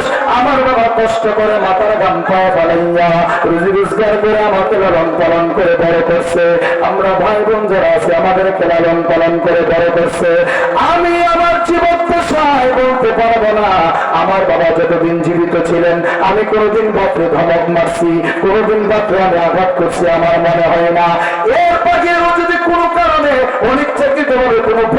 থাকে ওই বাবার কাছে ক্ষমা চাওয়ার সুযোগ আছে, কারণ আল্লাহ শিখাইয়া দিয়েছেন কোন মা যদি বেঁচে থাকে, সন্তান যদি মায়ের পায়ে ধরে ক্ষমা চায়, মা তার সাথে সাথে মাফ কইরা দেয়। কোন বাবা যদি বেঁচে থাকে, ওই বাবার পায়ে ধরে কোন সন্তান যদি ক্ষমা চায়, তাহলে ওই বাবাটাও সন্তানরে মাফ কইরা দেয়। মা বাপ যদি কেউ না থাকে, ক্ষমা যদি আপনি না চায়া থাকেন, আপনি যদি মা বাবার কাছে ধরা পইরা থাকেন, তাহলে আপনি মনে রাখবেন আপনার নামাজ, আপনার রোজা, আপনার ইবাদত, আপনার তাসবিহ তাহলিল, আপনার জিকির আজকার কোনো কিছু আল্লাহর দরবারে কবুল হবে না যতক্ষণ পর্যন্ত মা বাবার কাছ থেকে আপনি ক্ষমা না নেবেন। অনেকে বলবেন হুজুর আমার মা তো মরে গেছে, আমার বাবা তো মরে গেছে, কিভাবে তাদের কাছ থেকে ক্ষমাটা নেব? আমার নবী দোয়া শিখাইয়া দিয়েছেন, নবী ডাক দেয়া বলে উম্মত কবরের পাশে গিয়ে দাঁড়াইবা, কবরের পাশে দাঁড়াইয়া আমার আল্লাহ কোরআনে যে দোয়াটা শিখাইয়া দিয়েছেন ওই দোয়াটা জবান দিয়া পাঠ করবা। দোয়াটা পড়ার সময় চোখের পানি ছেড়ে দিবা, ওই চোখের পানি চোখ থেকে বের হয় নাকের ডগায় আসার আগে আগে মা বাবার জীবনের গুনাহ আল্লাহ মাফ করে দেয়। আর মা বাবার জীবনের গুনাহ সন্তানের কারণে যদি আল্লাহ মাফ করে দেয়, ওই মা বাবা সন্তানকে মাফ করতে পারে কি পারে না? দোয়াটা পড়েন, রব্বির হামহুমা কামা রাব্বায়ানি সগীরা, রব্বির হামহুমা কামা রাব্বায়ানি সগীরা। বলেন তো দেখি আজকে সারাদিনের ভিতরে কে মা বাবার কবর একবারও জিয়ারত করছেন? নাই। হিসাব মিলান, যেই বাবা সন্তান সন্তান করতে করতে নিজের শরীরের রক্তগুলিকে পানি পানি করে দিল, যেই মা সন্তান করতে করতে সন্তান সন্তান করতে করতে যেই মা যুবতী মেয়ে বুড়ি হইয়া গেল, ওই মা বাবা এতিম হইয়া কবরের মধ্যে ঘুমায় রয়েছে, ওই মা বাবার কথা কি একবার মনে পড়ে না? ওই মা বাবার কথা কি একবার মনে পড়ে না? যুবক, ও আমার যুবক ভাইয়েরা, দুনিয়ার কেউ তোমাকে নিঃস্বার্থ ভাবে ভালোবাসবে না, নিঃস্বার্থ ভাবে ভালোবাসবে তোমার মা আর তোমার বাবা। যতদিন তোমার মা বাবা দুনিয়াতে থাকবে, মনে রাখবা তোমার ঘরে মক্কা মদিনা রয়েছে। মক্কা মদিনা তাদের জন্য ফরজ, যারা ধনী, যাদের উপরে হজ ফরজ, তারাই মক্কা মদিনা যাবে। কিন্তু আমরা তো গরিব মানুষ, আমরা তো মক্কা যাওয়ার তৌফিক নাই, আমরা তো মদিনায় যাওয়ার তৌফিক নাই। নবী গরিব উম্মতদের জন্য মক্কা মদিনার ব্যবস্থা করে দিয়ে গেছেন। কিভাবে? নবী বলেন, বাবাকে তোমরা কাবা জানিও, মদিনা জানিও, মাকে যদি গো তারা বেঁচে থাকে, ও যদি গো তারা বেঁচে থাকে, বাবাকে তোমরা কাবা জানিও, মদিনা জানিও, মাকে যদি গো তারা বেঁচে থাকে, ও যদি গো তারা বেঁচে থাকে। ও আমি দেখি না, দেখিতে পারি না, আমি দেখি না, দেখিতে পারি না, দেখিও আমার উম্মত, দেখিও আমার উম্মত, ও দেখিও আমার উম্মত। বাবার মুখেতে মায়ের মুখেতে যে তুলে দিবে গো খানা, তাতে খুশি রাব্বানা, ও তাতে খুশি রাব্বানা। সে প্রিয় পিতাকে, সে প্রিয় মাতাকে, সে প্রিয় পিতাকে, সে প্রিয় মাতাকে, তাদের চেয়ে বড় সম্পদ করিও আমার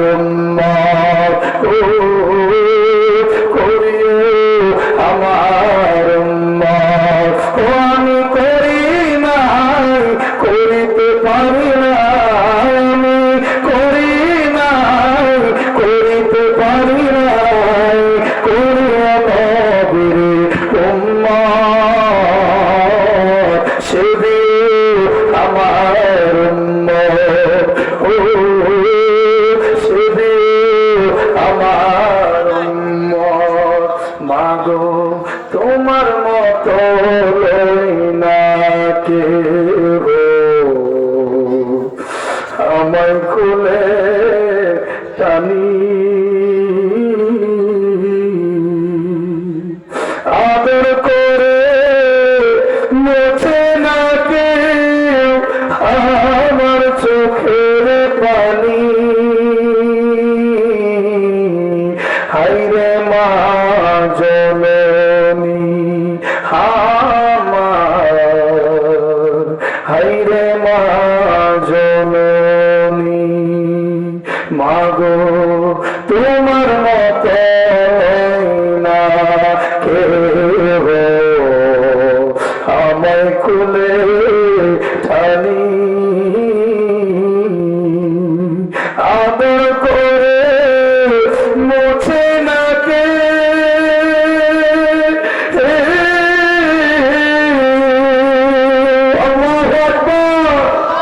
আদর করে মুছে না কে আমার চোখের পানি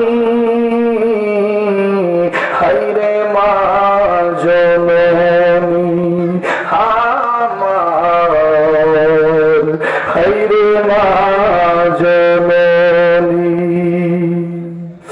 দরজাটা খুলতে খেয়ে যায় ধোকা মা বুঝি বলছে এলে নাকি খোকা দরজাটা খুলতে খেয়ে যায় ধোকা বাবা বুঝি বলছে এলে নাকি খোকা বুকের ভেতরটা নড়ে চড়ে ওঠে চোখ দিয়ে জল নেমে আসে শুধু মানে শুধু বাবা নেই শুধু মানে শুধু বাবা নেই এই সেই ঘর এই সেই খাট বিছানার পাশে আছে পানের বাটা চশমাটা পড়ে আছে পাশে শুধু মানে শুধু বাবা নেই শুধু মানে শুধু বাবা নেই একবার মহব্বতে কি বলা যাবে আল্লাহু আকবার আরে জোরে ও যুবক মায়ের মনে কষ্ট দেয়া বাবার মনে কষ্ট দেয়া কানে কবর গিলাপের কান্না করবা হাজরা সওয়াবে সমা দিবা নবীর রওজার সামনে দাঁড়িয়ে আল্লাহর নবীর সালাম দিবা কোনো কাজ হবে না তোমার মা তোমার প্রতি নারাজ তোমার বাবা তোমার প্রতি নারাজ মানে তোমার উপরে আমার আল্লাহ আল্লাহর রাসূল নারাজ কথা ঠিক না ঠিক মায়ের সেবা করার দরকার আছে না নাই বউয়ের কত নিম্ন কষ্ট দেন যাব জোরে কর বর্তমান সিচুয়েশন কিরকম জানেন বিয়ার আগে ফুলারা বাপ মার খুব বাধ্যগত কিন্তু বিয়ার পরে ফুলারা মার দোষ ধরে ফুলারায় দোষ ধরে না ফুরিটাই ধরে বুঝছেননি বুঝলা ফুলারার যে বউরা এটা এই সময় সন্তান যদি মা বাবার ভক্ত হয়ে থাকে সন্তান তখন এই কথা বলবে বিয়ার আগে আমি আমার মায়ের কোনো দোষ পাই নাই বিয়ার পর তোমার যদি আমার দোষ পড়লো তার মানে তুমি কি বোঝাতে চাও আমার মাকে আসলেই দোষী কারণ বিয়ার আগে তো আমি তার কোনো দোষ পাই নাই এখন তুমি দোষ বলতেছো মানে তুমি তোমার কারণে বলতেছো কথা ঠিক কিনা সাবিটা আগে আগে লইত কথা ঠিক না ঠিক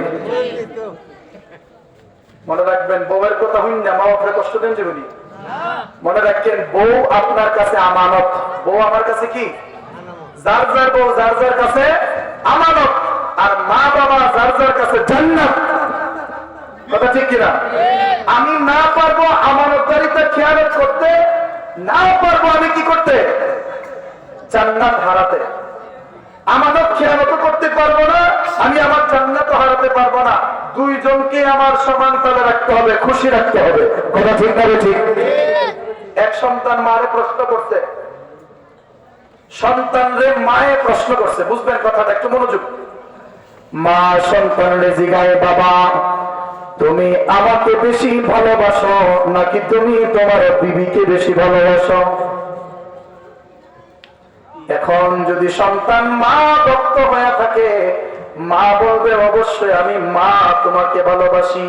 ওই দিক দিয়া বলে যদি এই কথাটা শুনে কইব গোলাপের কথা, কথা ঠিক কিনা? মাইন্ড করেন না, বার একটা খারাপ ভাষা বের হয়ে গেছে, এভাবে তো বলবো যাইও আমার দ্বারাইও বুঝামো। এখন যদি বলেন বউরে বেশি ভালোবাসি, মা মনে কষ্ট পাবে কি পাবে না? সন্তানরে যখন মা এই কথা জিজ্ঞেস, মা সন্তান আমারে বেশি মহব্বত করস না তোর বউরে বেশি মহব্বত করস? তখন সন্তানে কি বলবে? সন্তান একটা দ্বিধাদ্বন্দ্বের মধ্যে পড়ে গেছে যে আমি বলবো কি আমার মাকে ভালোবাসি নাকি বলবো আমি আমার বউরে ভালোবাসি, কারণ আমি তো দুজন কি ভালোবাসি। তখন সন্তান বলতেছে যে মা আমি দুজন কি ভালোবাসি, তো দুজন কি বুঝি না, কাকে বেশি ভালোবাসো বলো। এখন বলে জিনিসই বা। তখন সন্তান সুন্দর একটা উত্তর দিছে, মা আমি তোমাকে ভালোবাসি, তবে মা তোমার কাছে আমি একটা কথা জানতে চাই। তো কি কথা? তুমি আমার মুখে মা ডাক শোনার জন্য কতদিন কষ্ট করছো? 10 মাস 10 দিন পেটে ধারণ করছি। কহ তুমি 10 মাস 10 দিন পেটে রাখছো, দুনিয়াতে ভূমিষ্ঠ করাইছো, 2 বছর দুধ পান করাইছো, তিলে তিলে তিলে তিলে লালন পালন করে বড় করছো, সর্বশেষ আমার মুখ থেকে আম্মা ডাক শুনছো। কথা ঠিক কিনা? তার মানে আমার মুখ থেকে আম্মা ডাক শোনার জন্য তোমাকে নিম্নে 1 থেকে 1.5 বছর অপেক্ষা করতে হইছে। কিন্তু আরেক ঘরের একটা মেয়ে তোমার ঘরে আইসাই তোমারে আম্মা আম্মা ডাকা শুরু করছে। তো আমার মারে যেই মেয়ে মা ডাকতে পারে, আমি ওই মেয়েরে ভালোবাসি। মানে তোমার বউ তো তোমার কি রে, আম্মা তোমার পুত্রের বউ তো তোমার মা বিড়ে, আমিও তোমার মা ডাকি, যেই মেয়ে তোমার মা ডাকতে পারে আমি তো তারে ভালোবাসি। বলে ঠিক কিনা? এখন বউ খুশি, মাও খুশি কিনা? এখন দুজনের খুশি, কারণ সন্তান দুজনকে বেশি বেশি মহব্বত করে। চিৎকার মেরে বলেন না সুবহানাল্লাহ। মায়ের অবাধ্য যদি হয়ে যান, বাবার অবাধ্য যদি হয়ে যান, মরণকালে কালেমা নসিব হবে না, মরণকালে জবান দিয়া কালেমা বের হবে না। আল্লাহর নবীর একজন সাহাবী, ওই নবীর সাহাবী মৃত্যুর আগ মুহূর্তে জিহ্বা লড়াইতে পারতেছে না, কালেমার তালকিন দিচ্ছে, কিন্তু জবান দিয়া কালেমাটা উচ্চারণ করতে পারতেছে না। সমস্ত সাহাবায়ে কেরাম আশ্চর্য হয়ে গেলেন, কি ব্যাপার, তার জবান দিয়া কালেমা বের হয় না। সাহাবীটার নাম ছিল আলকামা। আপনারা ঘটনাটা জুমার আলোচনায় শুনে থাকবেন, অনেক আলেমের জবানে শুনে থাকবেন। আজকেও আপনাদেরকে শোনায়া দেই, নবীর সাহাবী আলকামা রাদিয়াল্লাহু তাআলা মৃত্যুর আগ মুহূর্তে জবান দিয়ে কালেমা বের হচ্ছে না। সাহাবায়ে কেরাম অনেক চেষ্টা করতেছেন, কিন্তু কালেমা বের হয় না। শেষ পর্যন্ত সাহাবায়ে কেরাম দৌড়াইয়া আল্লাহর নবীর দরবারে যায়, কয় ইয়া রাসূলুল্লাহ, নবী গো আপনার সাহাবী আলকামা মৃত্যু সজ্জায়, কিন্তু জবান দিয়া কালেমাটা বের হইতেছে না। ইয়া রাসূলুল্লাহ নবীজি, এখন আমরা কি করব? আমার নবী ডাক দেয়া কই, কি ব্যাপার? আমার সাহাবী আলকামা তো কোনোদিন নামাজ তরক করে নাই, আমার আলকামা তো কোনোদিন রোজা তরক করে নাই, আমার আলকামা তো কোনোদিন আল্লাহর কোনো হুকুম অমান্য করে নাই, আমার আলকামার জবান দিয়া কালেমা বের হবে না কেন? আল্লাহর নবী ডাক দেয়া কই, সাহাবীরা রে, তার মা বাবার মধ্যে কেউ কি দুনিয়াতে বেঁচে আছে কিনা? ও জি হ্যাঁ, তার মা দুনিয়াতে বেঁচে আছে। ও তার মারে একটু ধরে নিয়ে আসো। মাকে ধরে নিয়ে আসলেন, ধরে বলতে কোলে করে মুরব্বী মানুষ নিয়ে আসলেন নবীর দরবারে। আল্লাহর নবী ডাক দেয়া বলে, বুড়িমা, ও বুড়িমা, তোমার সন্তানের নাম তো আলকামা। ও জি হ্যাঁ ইয়া রাসূলুল্লাহ। ও তোমার সন্তানের প্রতি তোমার কোনো দাবি আসেনি কন্যা? ও তোমার সন্তান কি তোমারে কোনোদিন কষ্ট দিছিনি কন্যা? ও তোমার সন্তান কি কোনোদিন তোমার হক নষ্ট করছিনি কন্যা? তো মা, সত্য কথা গোপন কইরো না গো মা, মনের মধ্যে যে কষ্টটা চাপা আছে একটু খুলে বলো, তোমার সন্তান আলকামার প্রতি তোমার কোনো অভিযোগ আছে কিনা? তখন মা ডাক দিয়া কই, ইয়া রাসূলুল্লাহ, ইয়া হাবিবাল্লাহ, আমার সন্তান কোনোদিন আমার খাবারের ঘাটতি রাখে নাই, আমার ঘুমের ঘাটতি রাখে নাই, আমার পোশাক আশাকের ঘাটতি রাখে নাই। আমার সন্তান খুব ভালো ছিল, কিন্তু যখন তারে বিয়া করাইলাম, বিয়া করানোর পর তার বিবি তার জানে আমার নামে কি কি যেন আমার নামে মিথ্যা কথা সন্তানের কাছে লাগাইলো। আমার প্রতি রাগান্বিত হয়ে গেল, আমি নাকি কি অন্যায় করছি তার বিবির সাথে, এই জন্য আমার সন্তানের কানটারে ভারী করলো, আমার সন্তানের রাগ উঠাইলো। আমার সন্তান আমার আইয়া না জিগাইয়া আমার তো জিগাইতে পারতো যে মা তুমি এইটা করছো নি ওইটা করছো নি, তোমার বউ মাঝে আমার কাছে বিচার দিছে, আমার কিচ্ছু না জিগাইয়া সন্তান তার আগের মাথায় দৌড় মারা আমার তলপেটের মধ্যে একটা লাথি মারলো, সেই লাঠির কারণে আমার প্রসব বেদনার কথা স্মরণ হয়ে গেল। ইয়া রাসূলুল্লাহ, সেই লাঠির কারণে আমার প্রসব বেদনার কথা স্মরণ হয়ে গেল। সন্তান যেই পেটের মধ্যে 10 মাস 10 দিন করে রাখছিলাম, যেই পেটের মধ্যে তোরে রাইখা লালন পালন করে বড় করছিলাম, খাইতে বসছি খাবারের মাঝখান দিয়ে পেটে লাথি মারছস, ব্যথার কারণে উইটা গেছি, মানুষদেরকে বুঝতে দেই না, মানুষদেরকে বুঝাইছি আমার রুচি নাই আমি খাবো না, কিন্তু আসল হাকিকত তো আমি জানি, কারণ তুই আমার পেটে লাথি মারছস। পেটের ব্যথায় পাথর হইয়া বিছানার মধ্যে ঘোরাঘুরি করতেছি, আমার ভাবিদেরকে বলছি ভাবিরা ও আমার চাচিরা একটা কাজ করো, একটা দাও নিয়ে আসো, আমি আমার নিজের গর্দানটা আলাদা করে দেব। ওই কেন রে আলাদা করবি? ও পেটের মধ্যে যে যন্ত্রণা শুরু হয়েছে, প্রসব বেদনাটা সহ্য করতে পারতেছি না, এর চাইতে গলা কেটে ফেললে মনে হয় কষ্টটা কম হবে। ইয়া রাসূলুল্লাহ নবীজি, এত ব্যথা সহ্য করে যে সন্তানরা আমি লালন পালন করলাম, যে সন্তানদের লালন পালন করে সন্তানকে ভূমিষ্ঠ করাইলাম, ওই সন্তান সত্য মিথ্যা যাচাই না করে আমার পেটের মধ্যে লাথি মারছে, সেই লাথির কারণে আমি মায়ের পেটে কষ্ট পেয়েছি, মৃত্যুর দরজা থেকে আমি ফিরে এসেছি, ব্যথায় বেহুশ হইয়া গেছি, পাড়াপড়শি আমাকে ধৈর্য করে নিয়ে গেছে। ওই সন্তানের মা আল্লাহ গো একটা ডাক মারছে, ইয়া রাসূলুল্লাহ নবীজি, যখন আমি আল্লাহ গো ডাক দিছি তখন আমার দিলটা একটু শান্ত হয়েছে। নবী ডাক দিয়া কয়, ও আলকামার মা, তুমি আল্লাহ গো ডাক দিয়া তো তোমার সন্তানের জবানটা বন্ধ করে দিছো, তুমি আল্লাহ গো ডাক দিয়া তোমার সন্তানের জান্নাতের রাস্তা বন্ধ করে দিছো, ও মা তুমি তোমার সন্তানকে ক্ষমা করছো নি? তখন ওই মহিলাটা ডাক দিয়া কয়, ইয়া রাসূলুল্লাহ নবীজি, আমার সন্তানের প্রতি আমার কোনো রাগ গোসা নাই, কিন্তু এই অপরাধটা আমি জিন্দেগিতে কোনোদিন ক্ষমা করতে পারবো না। আল্লাহর নবী ডাক দেয়া কই, কেন ক্ষমা করতে পারবো না? ওই মহিলা ডাক দেয়া কই, নবী গো, যে কষ্টটা পাইছিলাম এখনো মনে হইলে আমার চোখ দিয়া পানি আসে, আমি এই কষ্টের জন্য তারা মাফ করতে পারবো না। নবী ডাক দেয়া কই, মাগো শেষবারের মতো তোমাকে বলছি মাফ করবা কিনা বলো। তখন ওই মহিলাটা ডাক দেয়া বলে, না গো ইয়া রাসূলুল্লাহ, আপনি আমাকে ক্ষমা করেন, আমি মাফ করতে পারবো না। তখন আল্লাহর নবী সাহাবা কেরামদেরকে আদেশ দিলেন, সাহাবীরা যাও যাও যাও, একটু লাকড়ি নিয়ে আসো, লাকড়ি নিয়ে আসো, আগুন ধরাবো। আলকামার মা ডাক দেয়া কই, ইয়া রাসূলুল্লাহ, লাকড়ি কেন আনতে বললেন? তখন আল্লাহর নবী ডাক দেয়া কয়, ও মা, তুমি যদি তোমার সন্তানকে ক্ষমা না করো, মরার পরে তোমার সন্তান তো জাহান্নামের আগুনে জ্বলবে, তোমার সন্তান জাহান্নামের আগুনে জ্বলার আগে আমি নবী তারে দুনিয়ার আগুনে একটু জ্বলায়া দেই। মহিলাটা ডাক দিয়া বলে, ইয়া রাসূলুল্লাহ নবী গো, না না না না না, আপনি এই কাজ করবেন না। কই কেন?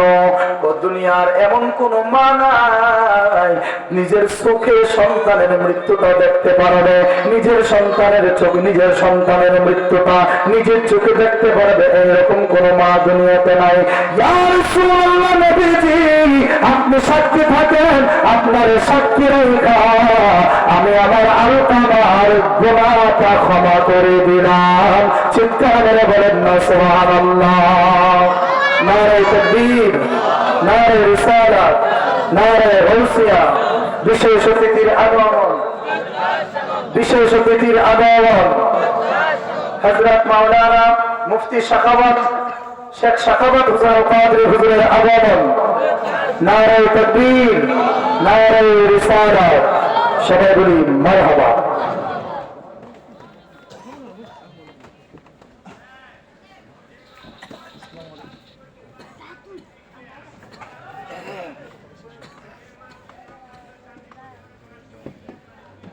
বাবা বিশেষ অতিথি চলে আসছেন, আপনারা কি কষ্ট হইতেছে? জোরে বলেন, কষ্ট হইতেছে? সাহাবায়ে কেরাম শুনতে পারলেন যে আলকামার মা আলকামাকে মাফ করে দিয়েছেন। সাহাবায়ে কেরাম তখন প্রতিযোগিতা করলেন যে দেখি মায়ের দোয়াটা আগে পৌঁছে না আমরা কি আগে পৌঁছি। নবীর দরবার থেকে তাদের সর্বোচ্চ গতি দিয়ে একটা দৌড় মারছে আলকামার কাছে, যায়া দেখে উঠানে পৌঁছতে পারে নাই, দেখে আলকামা উচ্চ সুরে পড়তেছে লা ইলাহা ইল্লাল্লাহু মুহাম্মাদুর রাসূলুল্লাহ সাল্লাল্লাহু আলাইহি ওয়াসাল্লাম। মায়ের কাছে ধরা থাকার কারণে জবানে কালেমা নসিব হচ্ছিল না। মা ক্ষমা করে দেওয়ার সাথে সাথে জিহ্বাটা লড়ে গেছে, কালেমা পরে জান্নাতি হয়ে দুনিয়ার জমিন থেকে বিদায় হয়েছে। নবীর সাহাবী যদি মায়ের বদদুয়ার কারণে আত্মা করে যাইতে পারে, আমরা মায়ের বদদুয়ায় কি জান্নাতে যাওয়া যাইব? যাবে না। অতএব মায়ের সাথে বেয়াদবি করা যাবে না। কথা ঠিক নেই, ঠিক কিনা? কারণ 10 মাস 10 দিন মায়ে গর্ভে দিল ঠাই, রক্ত মাংস খাইয়া যেন এলাম দুনিয়ায়। ভূমিষ্ঠ হইয়া আমি উঠিলাম কান্দিয়া, শান্ত করিল মায়ে বুকের দুধ দিয়া। অসুখ হলে দেখি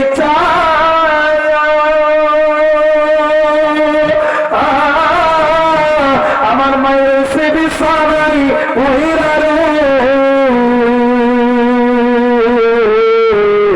অসুখ হলে দেখি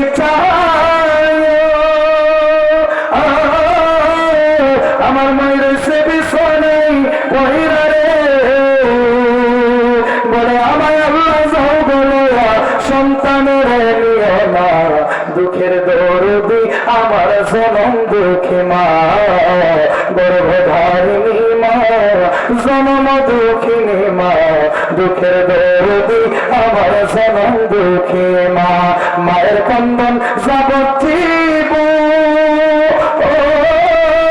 2-4 মাস বোনের কান্দনে, গড়ে পরিবারের কান্দন কয়েকদিন পর থাকে না, দুঃখের দরদি আমার জনম দুঃখী মা, গর্ভধারিণী মা, জনম দুঃখিনী মা, দুঃখের দরদি আমার জনম দুঃখী মা।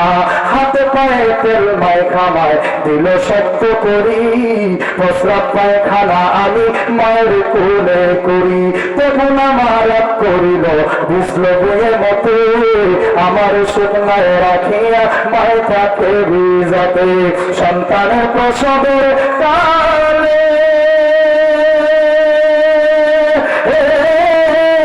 মায়ের বুড়ায় সাজাই নয়ন জলে, ও মা সন্তানের লইয়া কুলে ভুলে প্রসব যন্ত্রণা, দুঃখের দরদি আমার জনম দুঃখী মা, গর্ভধারিণী মা, জনম দুঃখিনী মা, দুঃখের দরদি আমার জনম দুঃখী মা।